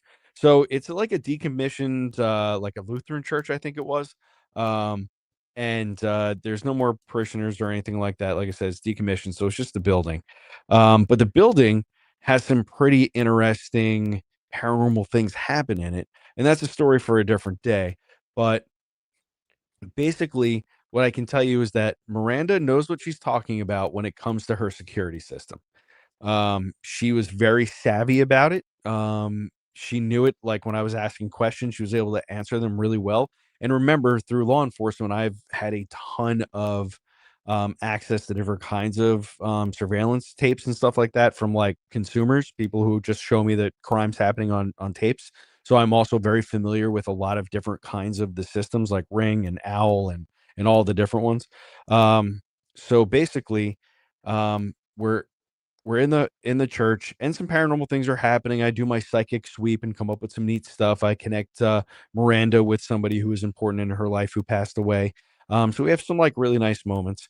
But later on in the night, we decide that we're going to use the PA system that Miranda has in the church, and we're going to amplify the spirit box through these speakers that are in the church. So, all that church music that comes through organs and stuff or piano and all that, we're hooking up a ghost box to this thing in the middle of a church that's known for paranormal activity. So, like I said, it's me, Chris, Miranda, and I think maybe like 3 young ladies that are her friends that are there. So, myself and the young lady sit down at a table that's set up in the main area of the church where like the congregation would sit in the pews. The pews are removed. We're sitting right in front of where the altar would be, and there is just a chair, and we're all hanging out there and chatting. Chris has his cell phone out, which is hooked up through Bluetooth into the speakers through the system in the church. So we can see Chris, because this is important. So Miranda has security cameras all over the place in the church. And like I said, she knows how they work, which is so important for this part of the story. So she's sitting next to me, and we're just kind of chatting and listening for ghost spirits and things like that through the machine. And Miranda pulls out her phone and she goes, "Oh, the camera got triggered." And I was like, "Well, we're in here." And she's like, "Yeah, that's not weird." And then she's like watching it. And she's like, "Hold on." She's like, "This is weird." So she shows me the video of us sitting there right now, right? Like it's what just got recorded. So for the sake of the story, I'm going to say it's exactly midnight, just to give it a nice, easy number. So it's midnight, it's 12, right? And this is just for the sake of the story. So she shows me the security footage and she says, "Scott, watch Chris. He's got his cell phone. You can see him. And watch what happens in the video." So I'm watching it and watching it. And maybe like 20 seconds in or so, Chris skips from one side of the camera frame to the other. So probably about 25 feet or so in distance from one place in the church to another, but all in the frame of the camera. We can see it. And the way we see it is because the phone light disappears and then reappears. Now, if you edit video, it's as if you just wanted somebody to teleport across a room and you're bad at special effects. So you're like, I'm just going to cut and splice it together. That's what it looked like. So I was like, well, Miranda, that could just be bad Wi-Fi reception. And she goes, no, watch the timestamp. She had already watched it and thought of that. So this is the way she has her security camera set up. When they are going to record because of motion, they record for exactly 2 minutes. So at the time of the recording, if it's exactly 12 midnight, the video should have went to 12:02 exactly and ended, in which time we would have seen Chris teleport across the room, but the timestamp would have also most likely not been affected if it was bad Wi-Fi. So as if the camera was keeping the internal time and the video signal was interrupted for some reason, the timestamp would still be the solid 2 minutes. There would be glitchy video, and then all of a sudden, somewhere in there, Chris would show up before the end of the video. But that's not what happened. What happened is this: Chris is in the video. A couple seconds into it, he teleports across the room, but the timestamp changes drastically. It goes from 12 to 12:05. So the timestamp of the video, for some reason, has also been altered along with the footage. So the camera was keeping time, and the time got distorted because it's only supposed to record for 2 minutes. But the timestamp skipped with Chris across the room. By the way, while the rest of us are just at the bottom of the frame, just barely there, and we don't move. It's seemingly as if we were there the whole time. Chris disappeared and reappeared, and we never knew the difference. That's what I witnessed as she showed me the video, which is, it's insane. But that's not the end. Do you remember this, right, Chris? We looked at this. It was okay. It was right around this time, which is why she started looking at the cameras. Was when I started feeling like something was pushing me from the back and grabbing a hold of me. Right. Um, Yeah. so once I started feeling that, I mentioned it to you guys a couple times, and to me, it felt like I was being pushed forward, almost as if like something's literally just grabbing you, like pushing you forward, like kind of like out of the way, but like towards Scott and where she was sitting at. Which is And exactly what happened when you. and that's exactly what we could see through the video. It was almost like something was grabbing. To me, it felt like something was grabbing me, but on the video, you see the streak of where like I Okay. would have been and how I traveled. So that's important because it's not the last time dilation thing that happens in the church that night. No. So we go down to the basement. We're reconvening. We're getting back to the investigation, and we're sitting at a table down in the basement that's like this big, cool cafeteria. It's not like a spooky basement. It's like a rec hall, but it's underneath the church. It's cool. So we're sitting down there. We're getting some cool like stuff happening in the gear, but everybody's kind of getting tired, and we're like, okay, I think we're going to start wrapping it up. So Chris and I decided to tell the ladies that were with us. We were like going to tell them about Clark that day. In the tunnels. So basically I tell them the story that you guys just heard, and I tell them the part about the alphabet, and I recite it to them. I say the same thing you guys just heard. The spray paint went A, B, C, D in red, and then E, F, G, H, I, G in blue, right? Or whatever it was. And I tell that story all the way through. Now, I'm sitting, there's one girl across from me, Miranda, I think, next to me, and another girl over here, and Chris is immediately a foot and a half from me on the left. I could hit it. I could reach out and hit him. He was right there. So I finished telling the story, and Chris is like, "Hey, Scott, you didn't tell them the most important part about the story." And I was like, "What are you talking about?" I told them. And Chris started reciting the second part of the story about the spray paint, right? And the girls were like, "What the heck is Chris? He literally just said that." And you had this look on your face. You were so surprised. And I remember in that moment feeling as though like I was being pulled from a rubber band and like slapped back into space or something. It was so weird. That's how I felt. So I felt like I was like, the more I think about that time, it felt like I was completely disconnected from anybody and everybody that was there. I was just in my own little space, like cubicle, whatever you want to call it. Like I was just in my own. I was just completely disconnected from the conversation, everything you guys were having. I didn't even realize that Scott had told the story, and I'm like, yeah, you forgot to tell the most important part, and then I started telling the whole story all over again. Yeah, and that's when I remember looking at Scott's face, and he's looking at me like, "Dude, I just told that story," and everybody else like staring at me like, "He just told that story." I'm like, "Well, I didn't hear it one bit. I didn't even realize I was there. I didn't." And it goes back to what Scott experienced in the truck, even though he now realizes that he doesn't remember part of the stuff that happened while we were in the truck. When the truck was having these issues, it was the same exact kind of scenario. Yeah, I don't recall it at all. I'm glad you guys said it. So before we go any further, go ahead, Sean. Let's go, baby. How much of this is dimensional? Oh, a lot of it. The time jump thing that keeps happening over and over. I'm noticing it's mainly happened during investigations where we're opening that door, we're opening that veil to speak, and it's almost like, and I know we dealt with the extraterrestrial stuff, but it's almost like they're all starting to mold into one.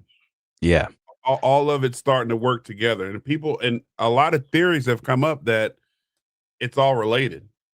Right. And how do you feel about that? This is where it kind of gets weird, especially with what you're saying. Now it's going to get weird. Yeah. If it hasn't been yet. So while we're doing this investigation, right, and we're going to touch on that question that you just asked, Sean, while we're doing this investigation, right, we keep getting through the spirit box. Chris crash, Scott crash, and it kept coming through. The entire time we're at the church, we're getting this pretty much, to me, it was almost like a warning, but it was also trying to tell us like something like that was going to happen. And we drove all the way there together. So we're like, I think it was saying accident, right? Because it was a big word. Accident. It was like, it was like It said Chris, Chris accident, accident, Chris yeah. accident. And then it said mine. And I'm like getting freaked out because I'm like, and what made it freakier is it wasn't just coming through one device. We had multiple devices running and it was coming through all of them. And it Mhm. was rapid. It was like one of the most scary, like, things that I've heard during an investigation. Of course, anytime you hear your name and the word accident next to it, you think of the worst. So yeah, it was weird. So we end up finishing the investigation at the church after all of this happened. We start driving back very slowly, and I'm cautious at this point because we're in the middle of nowhere, Pennsylvania. Yep. We're in the mountains, no street light.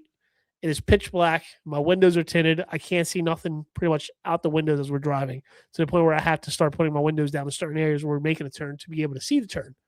And that leads to this crazy experience that till this Yep. day, there's only been 2 experiences in my life that I've had no explanation, like absolutely no explanation for it, but I knew exactly what it was, and this was one of them. Yeah. This Actually, is I'm sorry, one of there's the three. There's been 3 experiences, but this is definitely like top. I think top of that list. yeah, for sure. So yeah. Do you want to tell Um, what you saw first, or do you want me to go? Yeah, where yeah, I saw? because the way that this shook out for me was so weird. Um, so everybody here, every one of you, if you've ever put your boots on and went ghost hunting, you know, you have said to yourself, no matter how scary or what I witnessed tonight, I'm not going to be a puss about it. I'm going to be tough. I'm going to be strong, and I'm going to collect the data, and I'm going to watch, and I'm not going to run away. I'm not going to pull a dude run, right? We all know, we've all said it, and some of us have done it. Now, Chris and I are headed back away from the church, away from the ghost hunting. We're headed back to the hotel, rural Pennsylvania. Chris's windows are tinted. That's important. It's the middle of the night. There are no street lights. There's no moonlight. It is dark. The only light that we have are coming off the headlights of the truck. We're heading down a 2-lane road. One, headed one way and one headed the other. There's trees immediately, maybe like 3 to 5 feet right off the road in a kind of heavy forested area. And then there's like farms in between. So it's a mix of rural and like trees. So we're driving and we're like actively recounting at this moment all of the stuff that has happened to us so far. The lost time, the Space Force kid, Clark, the strange UFO lights, the missing time, all the things that have happened. And Chris and I are really talking about it. And I could feel that we are super duper focused on this, right?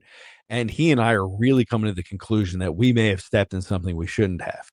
And as we're driving along, I'm looking ahead of us and I start to see something in the woods. And at first, I think it's just headlights hitting against the trees, right? So that I just think it's like the headlights. And I'm like, wait a minute, there's nothing illuminating the actual trees. It seems to be coming from the other direction. And I'm like, but the light isn't hitting me in the eyes. So what is happening? And as we're getting closer, Chris is probably only doing about 35 miles an hour, maybe 40.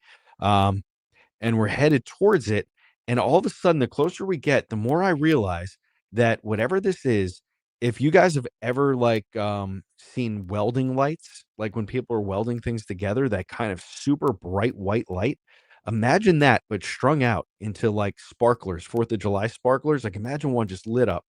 So I start seeing this pattern emerge from this white light, and it's all of these crisscrossing, staticky looking lines, and they start connecting and growing up out of the ground. Okay. It starts coming up, and I'm looking at it. My mind is racing because I'm like, in my brain, I'm like, dude, you see ghosts, you see so much strange stuff. Maybe you're just like super tired and you're just 2 wipes from the weekend and you're just seeing something. So I immediately had the thought, like, if Chris doesn't see this, then it's just me and it's fine. I'm just tired. And literally, Chris like reaches over and he's like, bro, are you seeing this? And I felt my heart sink because I was like, this is real. It's like we're looking at something I can't explain it. And I knew he felt the same way because he didn't be like, oh, that's a weird light, or like, hey, look at that strange headlight over there. Like, look at that guy in the woods with the flashlight. Dude, are you seeing this? What And I was trying to get my words out, But while I'm staring at this, I could not get absolutely any word out. I'm Yeah. staring at, like, I'm trying to say it as fast as I can, but nothing was coming out. Like, there was no words coming out because there was just no explanation for it. And the best way I can explain terrifying. it, It was terrifying. Is the only way to explain it. yes, especially after hearing that the crash portion and what we're being told. Yeah. So the best way I can explain it was Doctor Strange's little portal that he brings up. That he moves with his hand, and you see all this the sparkles like coming off of it. Like, Right. it's the only way I can explain it. But the weird part with mine, with what I saw, was that I saw it in the middle of the road, hovering above the road, where Scott was seeing it more to the right. Am I correct on that, Scott? Yes. Yeah, I saw it on the side of the road, and it was growing up out of the ground. And I saw it more like towards like the top of the windshield of the truck, but in the middle of the road as we're driving by it. So I immediately sped up like underneath of it because this thing was. See, to this me, I didn't realize this. I didn't know that you didn't see exactly what I saw. No, like, I didn't see it on the side of the road. I saw it in the middle of the road, right above the truck, and it was forming. So that's when you mentioned that, I was like, I think I saw it in the middle of the road, but it's the same exact thing that we both saw.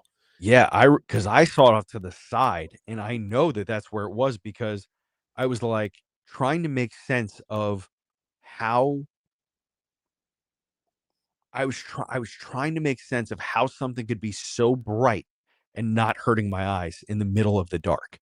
Like, it just didn't make any sense. It was so bright, it should have been like blinding, and What do y'all think wasn't. it was? Listen, portal? here's what. I Yeah, think it's so a portal. It reminded me of like what you would see in Sonic, like the little things that you throw and it opens up like a portal. So I'm sorry, Scott. Like, there was after looking at some of the videos that people have been posting about the Miami thing, where like whether that's real or fake, I don't know. But some people have posted videos of these portals forming in some sort of garage, like parking garage area. That one video that's out there was the same, in my opinion, was the same exact thing that we saw forming. It's the best description of it out there. I don't know. Go ahead, Scott. Sorry. Okay. I had to answer that. It was just like no, it's okay. Yeah, I want you to tell your stuff. I want you to. I don't mean to hijack it. I want you to tell your stuff. The thing is that after we witnessed it, so basically what happened is we started seeing this. We both obviously witnessed something different, but at the exact same time, which is interesting. That's another thing to talk about. But basically, when we got back to the hotel room, just to finish this part of the story up, we get back to the hotel room, and now the room feels like off because when you get to a hotel room, generally the ceiling's like 8 or 9 feet tall, and it's like, it's not that big of a deal. You're in like a nice and close space. But now Chris and I are in this like kind of cavernous like hotel room. Chris is in the bed closest to the door, and I'm closest to the window. And Chris puts his piece up on the nightstand, and basically we would just both made a pact. Like, if one of us wakes up to somebody else coming in this room that's not him or me, is lights out. Like, we were convinced that there was something insanely crazy going on at this point. And it's just like, we both went to bed with that fear. Like, somebody could kick that door down tonight because we saw something we shouldn't have, or we know something we shouldn't know. We didn't think we were going to wake up the next morning. That's in my opinion. I didn't think that. I thought something was going to happen that night. Yo, it was crazy. So, what the universe gives you signs, guys, too. I told Chris this afterwards. We were driving home, and after all this, and of course we were talking about this like the whole time. We called Sean and told him and his family about what happened. But I said to Chris, I was like, Chris, I don't know if this place is known for UFOs, but on our trip in on Friday, before or Saturday or whenever we got there, I was like, there's a billboard for Sheetz, which is a gas station convenience store in Pennsylvania, and it said, "Come for the hoagies and stay for the UFOs." And I don't know if anybody else has ever seen that advertisement. I never have. It was so strange. We went to Sheetz a couple times. There was like no UFO advertising. There was no kind of like hint that they were running a special or like doing some kind of promotion for the Steven Spielberg movie or anything. It was no tie-ins, but this billboard that was electronic literally said, I'm watching it. It says, come for the Hoagies and stay for the UFOs, which was super crazy. What about So all the bumper stickers on the way there with UFOs and different aliens? yes, it was appearing. like the while universe there. was dumping stuff on us. So this is what I wanted to tell you guys that's gotten crazy for me since we have had these experiences.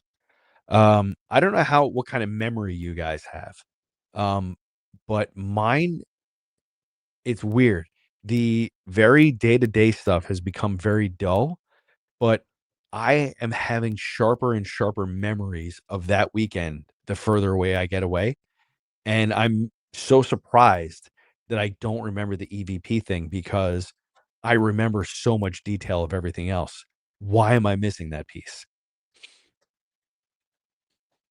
We were all just kind of during the EVP thing. We were all kind of. I remember after hearing the voices, we were quiet for like a minute straight after hearing that because we were like nobody said anything. Like using the EVP, you ask questions and wait for that response. We didn't ask anything and just heard talking. Yeah. So I don't know, or it could have been you were that deep in your zone In the space, yeah. at that I don't know. point because there was a lot going on at that moment. Though when we pulled that recorder out, the fog happened. Everything was silent around us. Yeah. Chris had his sunroof open and ended up closing it just because of the stuff that was going on. I'm not going to lie. That's probably the only time people ask me, have I ever been scared investigating? That was probably the one time where I was like, okay, if this is going to happen, this is going to happen. Yeah. I was like ready to fist fight whatever came out, it was crazy. So this is what I was saying last night on the podcast is since then, every person that I meet that's new, that doesn't belong in my life, I say to them immediately, are you a CIA agent? They don't have to tell you, but if you want to be weird and surveil me, I'm going to make it super weird and let you know I know, because I am not afraid to say it. So that is Chris and I went to the Pine Barrens again to do this video that we're doing, and this young lady sort of presents herself to us on the first day that we're there. Chris, you want to tell that? It's pretty funny. Yeah, so we're by the car and we're literally getting our stuff ready, getting ready to walk through Batso. And this lady shows up and she walks past us. Me and Scott start having a conversation and we start, filming our videos and talking about, and Scott starts talking about another location that looks almost identical to this place that we're currently walking through. And out of nowhere, she turns around and joins our conversation and just starts talking to us the same exact way that Clark did. It was almost an identical match to what happened. Yo, and she was like, by the way, I was eavesdropping on you. Excuse me? Okay. Oh, straight up told you. So Scott automatically goes, do you work for the CIA? And she's like, as a matter of fact, I do. And she goes on. Didn't even miss a beat. Not at all. So she starts saying how she took off that day and was playing hooky or whatever the case may be. From work, yeah. From work. But pretty much everywhere we ended up at, she was there. Yo, lone hike in this creepy village in the Pine Barrens. And she didn't have no camera, didn't see her out taking pictures with her phone, nothing. Just there, right? And makes a point to make second contact with us after we leave her the first time. And then makes second contact with us again and talks to us for a couple more minutes. And then just kind of disappears. And we didn't see her again. So that was really strange. I'll leave all the ghost hunting stuff to you guys to watch the video because it was pretty fun. I want you to watch it.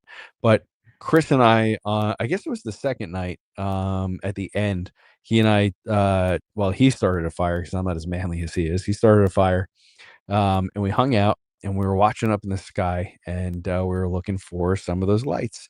And after a couple minutes, Chris was like, "Oh, there's one." And he points up, and there it is. And what was really weird was, while Chris was sitting with me and we were watching, I could see them. I could see them coming out. They were around us, so on and so forth. When he got up to go, maybe he went to the bathroom or he went to go do something, um, they kind of disappeared. And I was looking everywhere as intensely as I would with Chris sitting there, and I didn't see one. But when he came back and he sat back down and started pointing them out, there they were again. And one of them, so he had the laser out again, and he was pointing the laser at one of them. And this has been sitting with me again because I'm getting kind of uncomfortable with him shining lasers at these things. So basically, this light that, again, guys, just remember, this is not helicopters. These aren't airplanes. These aren't satellites. They're moving. They're doing things. They're not just gliding across the sky. So Chris is pointing at one, and all of a sudden, it does something none of them to this day have done. It starts what appears to be getting closer to us. It's getting brighter and bigger, and it looks like it's headed right for us. And I was like getting a little panicky because I was like, I think I even said to Chris, I was like, "Yo, stop shining that laser thing, man. He Stop." said, "This is it." He said, "This is it." That's enough. Because like the next thing is they're hovering over you, picking you up. I'm good. I'm good on it. So yeah, that was really strange. So when Chris says that sometimes they do things, that was something. It scared me because I was like, yeah, I told Chris, I was like, that's enough. We got to go to bed. I'm done. What makes it interesting is that this particular unidentified flying object per se was actually showing up every time I would point at it. And I would tell Scott, hey, keep looking at that particular one because it was flashing at us. It was shooting these lights at us. And I kept telling him, watch. I said it, for whatever reason, doesn't want to be seen. But if we keep staring at it, just keep staring at that corner and you'll see a flash. It was almost like it was signaling in a way. And it was shooting these like massive like beam of light out of it. And then that's when it just started getting closer as I shined the laser at it. And then out of nowhere, just from how close it was to literally, like, it just disappeared. It just completely disappeared out of the sky. I could not see it. No idea what happened to it. So creepy. I do. Medium in the room. Scott, I have that video on here. If you share my screen, I want to see if this is something similar to what you believe you saw. I mean, this is definitely very similar to what I saw, but I just want to get your take on it and see, because this is the closest thing that I can find. And I mean, I don't know. This video is off of YouTube. It's from this page here called if I can stop sharing the screen here momentarily and tell you guys. It's from a page called Sakura Kot, KKOT. It's got like Chinese letterings on it. But it's a video of a what appears to be a parking garage somewhere. It's a video surveillance footage of it. Let me see if I can share this video with you guys here. I think you might have to approve my screen sharing there, Sean. Sean's left the building. He's sleeping. He's out. There it is. So I fast forward a little bit. I'm going to play this video through, and I want you to look at what this thing is and how it forms. And to me, this is very, very the closest thing that I can find online to what I think I saw. Okay. All right, video's playing.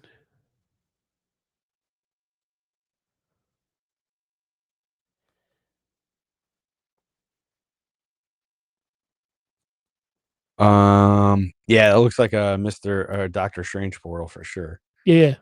That's not quite what I saw.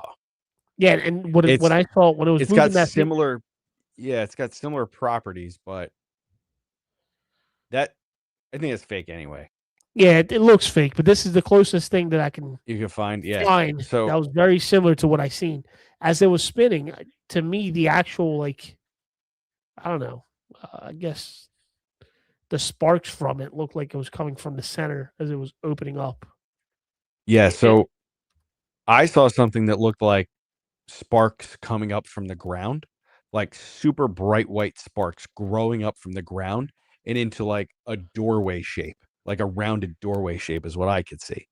So I had a reference for that because that was the other part of the story. I just saw something somebody talk about New York. So in Pine Bush, New York, the state, New York, Pine Bush, New York, um, is sort of known as like the East Coast UFO capital up and down the eastern seaboard because the amount of UFO activity that they had there back in the late 70s and 80s.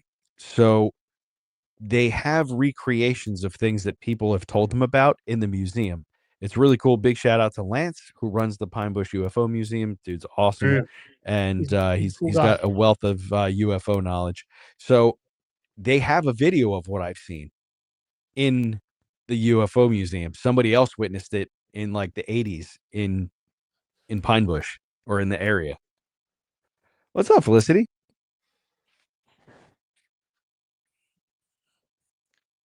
Oh, that's cool.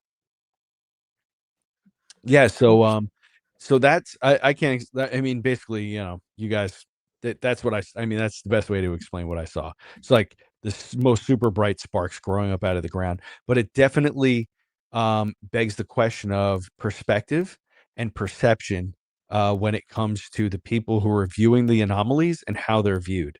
And I just have been noticing that way more recently in the paranormal field. And it's like you said, Sean, it's almost like all of the things that we thought were separate things are now really becoming one. And I think that has something to do with the fact that I think we all know that. I think we all already knew that.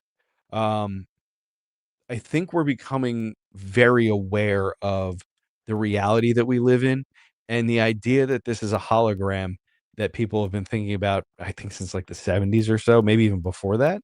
Um, that's true.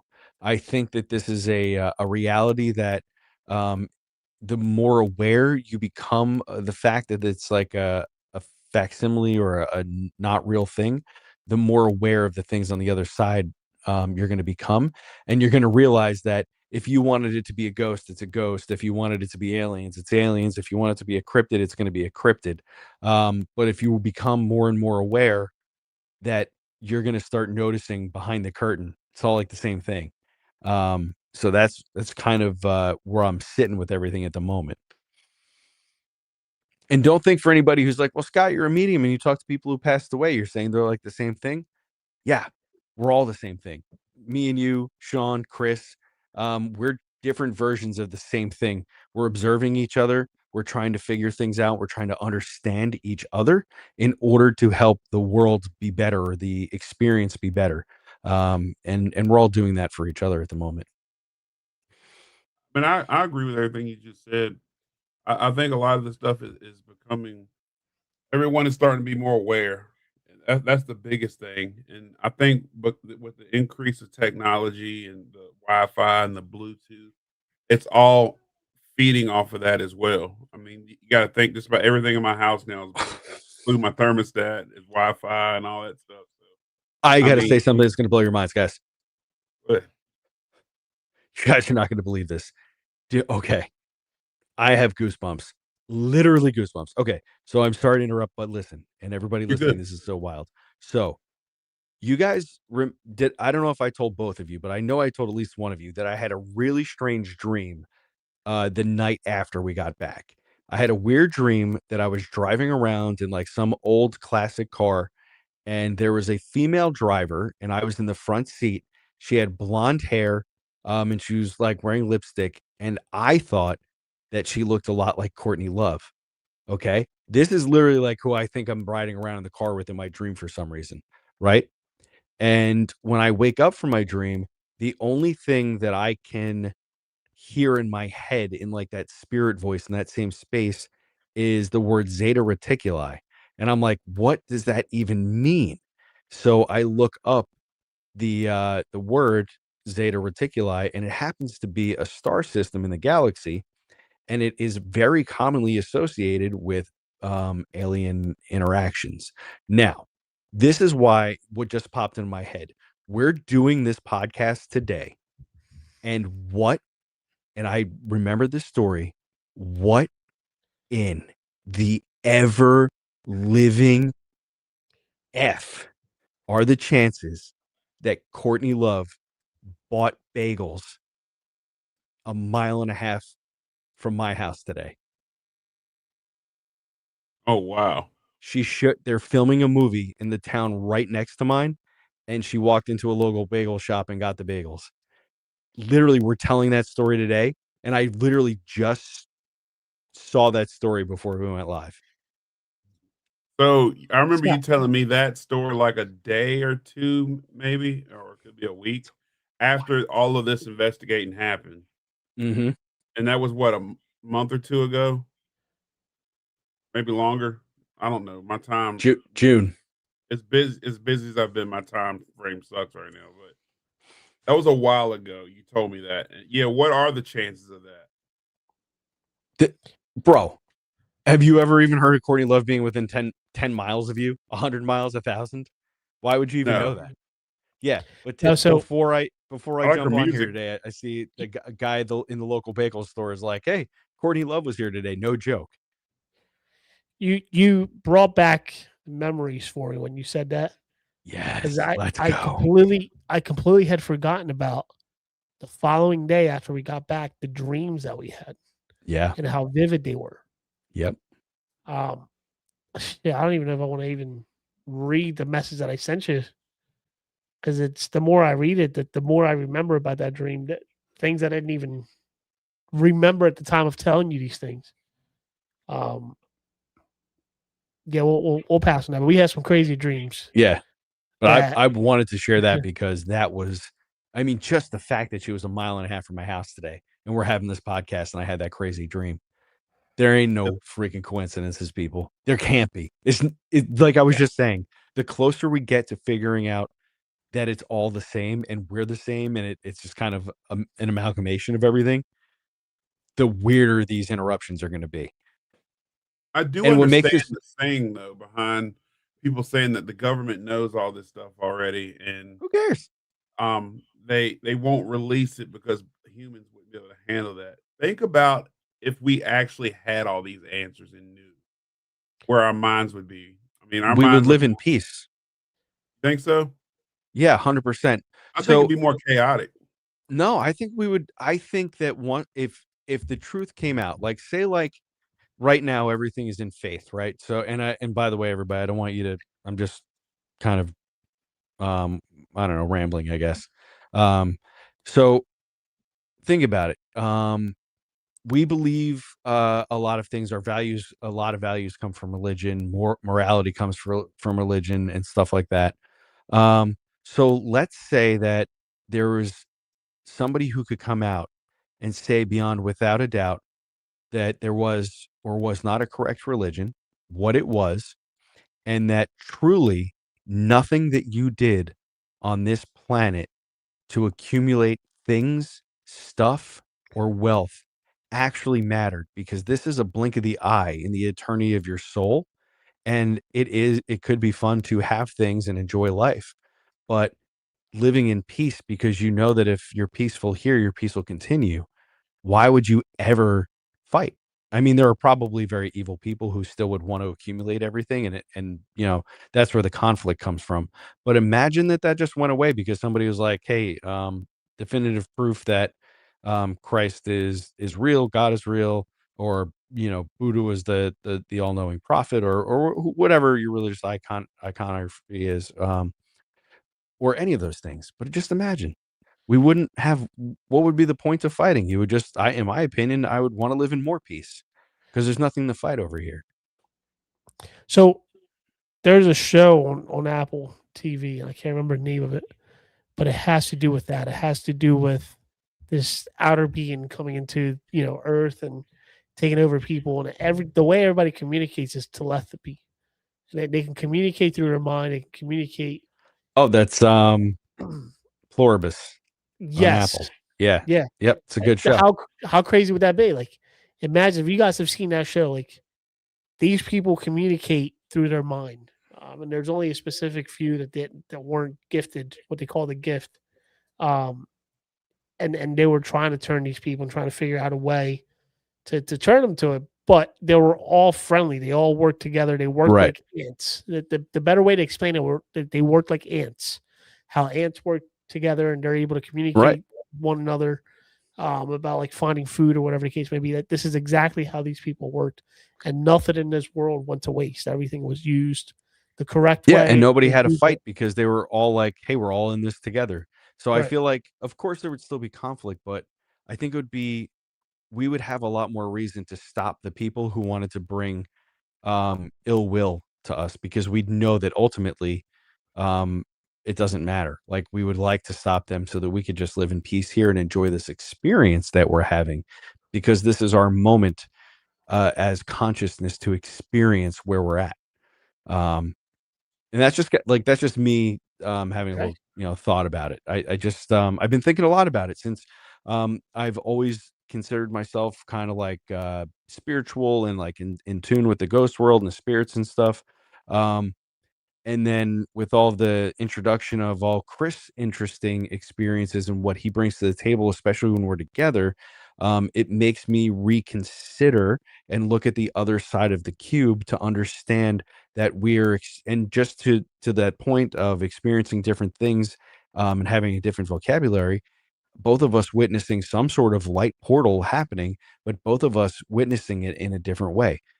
It's nearly impossible for two of us to be looking at the exact same thing and describe it differently and even give it in a different location. So, for me, I that's will. really I will be right back, guys. oh, he's gotta go. Aliens. No, I'll be right back. I mean, that's a very, very good explanation. It definitely makes a whole lot of sense. You got to think most wars and most fighting has to do with the basis of religion and belief. If Yeah. everybody, knew the truth, then I agree it could possibly bring along peace. It definitely Yeah. could. I'm not sure what that is in the sky that's lingering around, or why it's there, or why they haven't came down and just made everything known yet.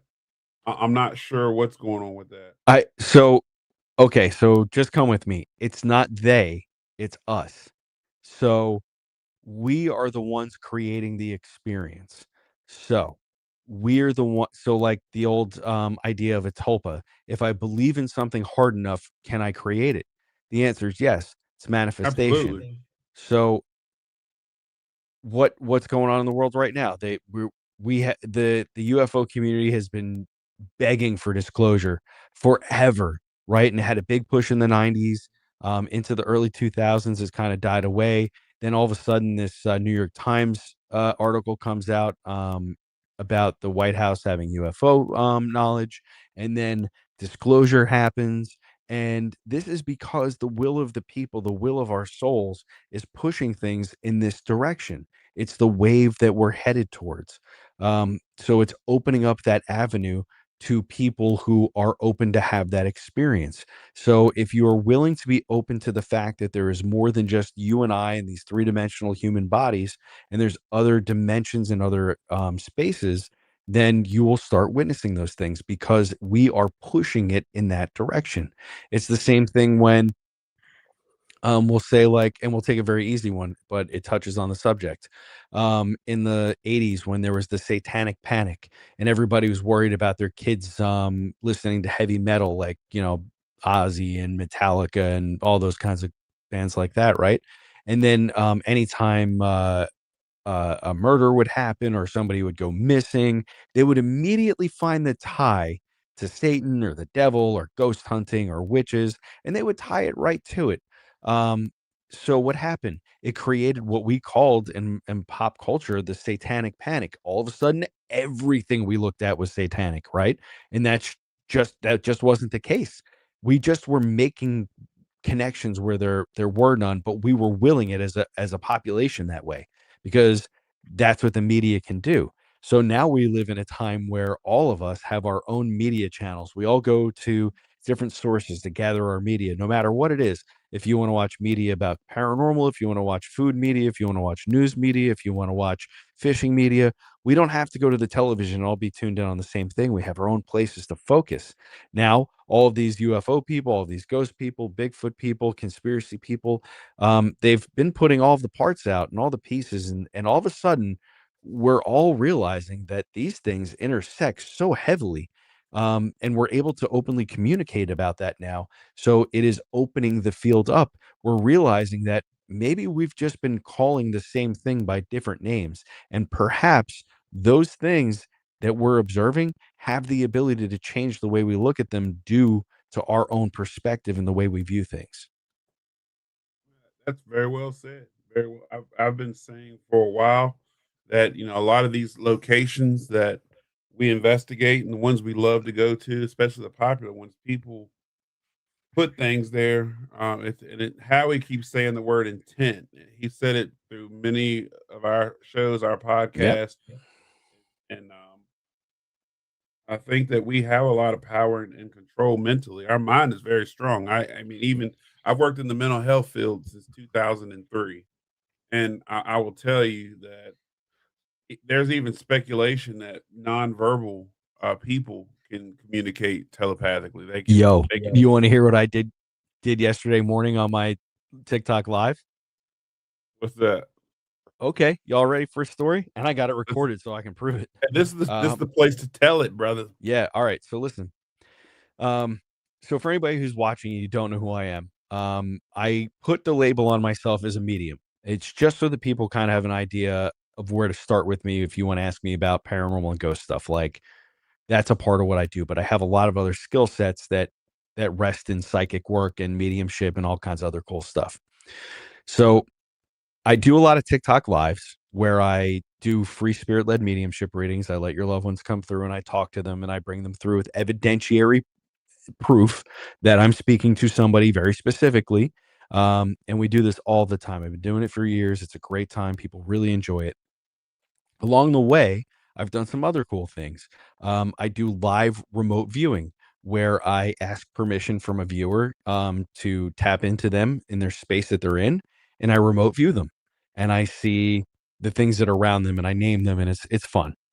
And an I have a couple things like this, right? So this lady who watches me pretty often, yesterday morning, I was doing a live, and she said, "Scott, I have a nonverbal autistic son. I would love to know if you can communicate with him." And this is live, so I had to take a beat, and I was like, I don't know. I've never tried that. I have communicated with people in comas. They're nonverbal and unable to speak. So if I can communicate with them, I could probably communicate with anybody that way. So I said, with your permission, mom, and of course your son's permission, I would like to try that. So I guess she got the cue from him that it was okay. So basically, I tapped into my space and I went to him. I'm not going to say his name, but she gave me his name, and I went into his space and he and I talked, and a couple things happened. He told me that he was really at the moment very hyper focused on cereal, that he was very much like intent. He loved it. He was like talking to me about it. And I brought that to mom and she's like, "Oh my God, yes, it's all he's been taking out of the pantry. It's all he's eating." So that was good. That was a good positive hit. And then um I hit on something else that was important, but I don't quite remember it. But then the third thing that was super cool was I was telling her that he was talking to me and saying that he is aware of other spirits or energies in the house or in his space because he is like me and he can sense these things. And he is afraid of his bed and what's under it. Right. And he's telling me this. And I verbalized that to mom on the live. And she said, "Yes, he has been so hard to get to bed lately. And we don't know why." And I said, "This is why he is afraid of what's in the room when the lights go out." So he's asking for you guys to do a little extra for him so that he feels safe.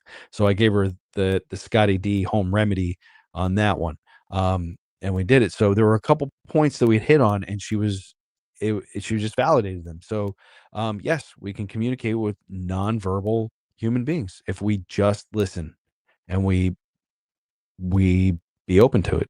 It's all what you want to do. And I fully believe that. I again working in the mental health field. I still currently work in the mental health field, and I deal with autism. I deal with nonverbal all the time, and you'd be surprised at how well you can communicate with them just by looking at them, making eye contact. You kind of know what they want. There's times where I have to take some of them to a doctor's appointment, and I will know that they have to use the bathroom without them saying it or looking at me. I just know. It's almost like you Mm-hmm. hear it, you feel it.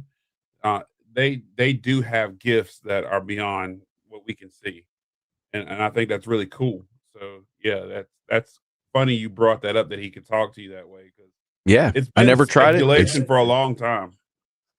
I mean, yeah, because of the telepathy tapes, right? That lady did all that research, that doctor, and she found that all of these children with I don't know how the right PC way to say it anymore, so I'm not You'll gonna never tell have the them. right way to say it because it changes every year. Yeah. So the kids that are special in this way that don't have a way to communicate and have different disabilities or disadvantages. She went and studied these kids and they all had very similar things. They were able to basically like read their mom or dad or caretaker's mind and communicate back and forth. It was really interesting. Yeah. So yeah, it opened up my mind to the fact that if it's a two-way radio, yeah, why shouldn't we be able to talk? You know, why shouldn't we be able to communicate that way? So again, it's all consciousness. It's all us just understanding each other, and the more kind and open you are about it, the better your communication is going to be. So before we wrap this up, because we've been going on over 2 hours now, which What? I will say it's been one hell of a show, fellas. Yeah. I had a great time with y'all. Chris and I have been doing this a little while now. I'm glad that you came on board. Hopefully, we'll make this a reoccurring thing. Yeah, I'd love to. It was fun. You guys could do more talking next time. What's in the future though? What are we doing? I'm including myself here. I'm putting myself in the mix of this. We haven't talked about the next adventure yet, have we? Or did we? Or is it Lynchburg? Yeah, by the way, I think that's what we said. I think Scott, I gotta sell something real quick. He invited you to a location that he hasn't invited me to. So I feel like the bromance is over. Like me and him are. What are you talking about? Like this. Poof. No, I'm just kidding. I was about to say, Mendez, how many times have I told you to come back to Lynchburg? It's a joke. It's a joke. So you got to go to Lynchburg. This place. Bring Chris with you. What do you think I'm going to talk about? So what do you think I'm going to talk about? Not sure. Not sure. Awesome. Not sure. Gotcha. There's an awesome rooftop bar there. It's the rooftop. Yeah. Yeah, the rooftop. I've never been. It's literally 6 minutes from my house. I've never been. I went to a place that he's never been to in his hometown. It's crazy. Mary Beth, go back and watch the whole thing. This is one heck of a conversation. Go back and listen to the whole thing. Howie, thanks for welcoming me into the club. You look very dapper in your tuxedo, by the way, pal. I love it. Oh, Howie's awesome. Sharp. Yeah, I could tell. Howie's very knowledgeable. If he was on this show as well, he'd be on here for 4 or 5 hours. All right. Well, maybe we need to have those kinds of sessions. I'm down. Like I thought this was great. Yeah, listen, I love a good long conversation, and you guys are a wealth of knowledge, and I'd love to talk to more investigators, and just it doesn't have to be anything formal. Just like, let's do this. This is fun. Doesn't have to have a name or a label, right? We'll keep it like a situationship, Yeah, these shows are never formal. It's literally when Chris and I pop these shows, these last minute shows like this, we just talk, and that's really somebody said it was this ghost said when is the next one? I don't know. Well, probably. I mean, if we want to do another one in a week or two, we can. That's fine. I got nights off. I'm down, but hopefully I can get you guys to come to Lynchburg. There's a place here that we'll be investigating this weekend. I got to put our plug in Hill City After Dark. We do ghost tours. We do public investigations. We try to educate the public in a town that it's kind of forbidden in. We have the biggest Christian college in the world here. And Naughty, naughty. So can you imagine trying to do public paranormal stuff here? We got the best dressed hobo right here. He's actually one of our tour guides. He's also with Badlands Paranormal. But yeah, Cool. we'd love to meet you here, Scott and Chris. Both of y'all come down. I posted all of our social media pages for YouTube for Scotty, myself, and Hill City Ghost. Thank you. All on those links that I just posted. If you guys want to click on them and just hit that follow, subscribe button, you can. Thanks, Colors. Doing a lot of stuff for us, so that'd be great. You can keep up with all of our adventures, all the places that we're going, and all the collabs that we're doing. So yeah, yes, Virginia. We are based out of Lynchburg, Virginia. Hopefully, we will have Scotty the Medium come down and go on one of our lovely tours with us. We are gonna do a haunted pub crawl with Scotty the Medium. You guys are gonna make it happen. Everybody here is listening. If you want to hear me tell some more crazy stories about police work, true crime, and paranormal, you need to come because I got a ton of stories, and they're not done. I'm still young enough to get out there and create more havoc and find more paranormal stuff for you guys to enjoy. So come out and hang out with us. And we haven't been touching the stories from the Pine Barrens. Yeah. Should we save that for next week? Yeah, let's save it for next week because I want to get the videos out. Yeah, next week, you'll see Chris's in 6 to 8 months. I'm gonna have mine out sometime next week. I'm doing what you're doing. I'm just throwing stuff together. We got this. Yeah, he's taking a play out of my playbook. We will definitely. Again, we have a poll on. I think Scott has Facebook? one on his. I've got one on our page. So if you're not following Hill City After Dark Facebook, you can also check us out at hillcityafterdark.com. We have a poll on there. If you would like to do a haunted pub crawl with yours truly, Scott the Medium, click that poll. And I believe if you click like, you want to do it. The confused face or the wild means, I don't know. Tell me more and comment. We're going to work on getting him down here, and prayerfully Chris will come down here as well. And Scott is also going to be doing an investigation and some readings as well while he's down here. Yeah, girl. So you guys, if you want to come on board, make sure you follow all of our stuff. These guys got some amazing content. I watch all their stuff. I'm a fan myself, to be honest buddy. with you. Even though they the homies, I got much love and support for these guys. Oh, you're the best. Talking about down to earth people, meeting these guys in person is incredible. So make sure you all are following everybody's platforms. And do y'all have anything y'all like to say before we close the show? No, just make sure you guys follow Hill City Paranormal, Hill City Ghost. They are great. They're doing pretty outstanding, in my opinion, out there. They have a lot of good stuff coming out, and they're doing a lot of great stuff. So make sure you guys follow. So that's all I got. Thanks for having us on. Appreciate it. It was a lot of fun talking about UFOs and stuff. Hopefully the CIA can come for us. If we don't have this meeting next week, or we don't sit here and talk to you guys next week, you guys know what happened. You know what happened. Yeah, next week. If they're not here, they've gotten abducted. They're being probed. So next week we're talking about the Pine Barrens. So I wouldn't miss that show. We get them both on the crawl. Chris, you down to do a pub crawl with Scott? Maybe. I don't know.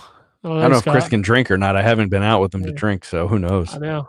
Listen, we've got some amazing. I will have to personally shout out the Von Garage, Three Roads Brewery. I can't never say that word. The Trading Post. Okay.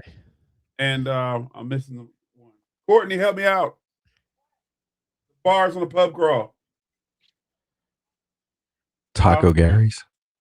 Dish. That's the one. Dish. That's it. Dish. Not Taco I definitely Gary's. want to give those bars a shout out. They all created some amazing drinks. So a haunted pub crawl with Scott and Chris. I'm probably going to tag along for that myself just to hang out. Yo, listen. 10% discount with your CIA badge. Yes, if you bring your CIA badge, 10% discount. 10%. We also going to have Court CIA Street running that night with my man, the best dressed hobo.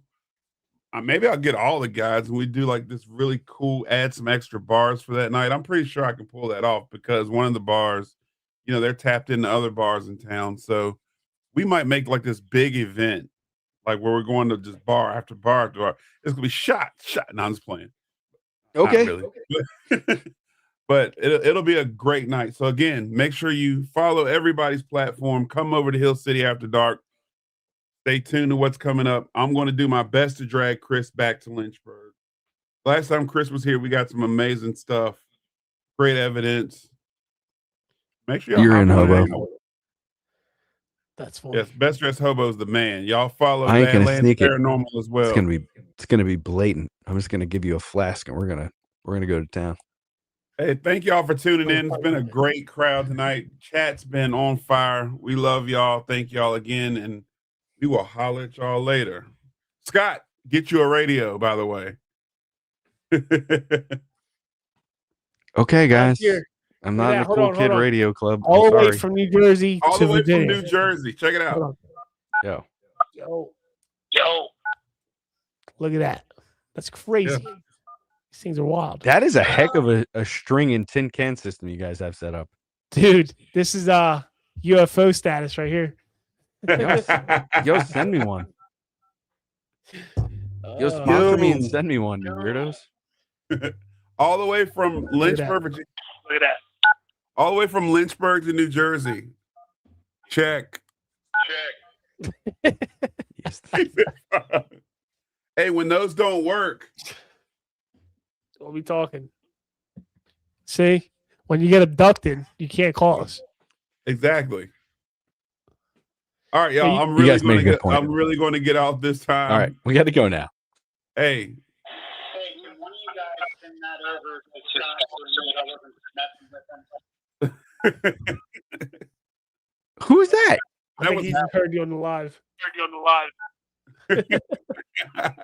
Is that the CIA? Hey, welcome. Hey, Scott. Nice to meet you. What's up, CIA agent? That's Howie. we're true nerds over here. Yo, y'all are weird, man. But I want to get in on the club. Yeah, I want to get one of them radios. Get one, Scott. Listen. Get one. We are under the UFO Research Network. Be very interesting. All right, let's do it. All right, guys. Listen, I have to go. I have to go to bed. I'm very All tired. right, You sure? Positive? I fe- All right. y'all take it easy. Thank y'all for See you tuning guys. Thanks in. for watching. Bye, We will everybody. see you on the other side. Oh. Love you.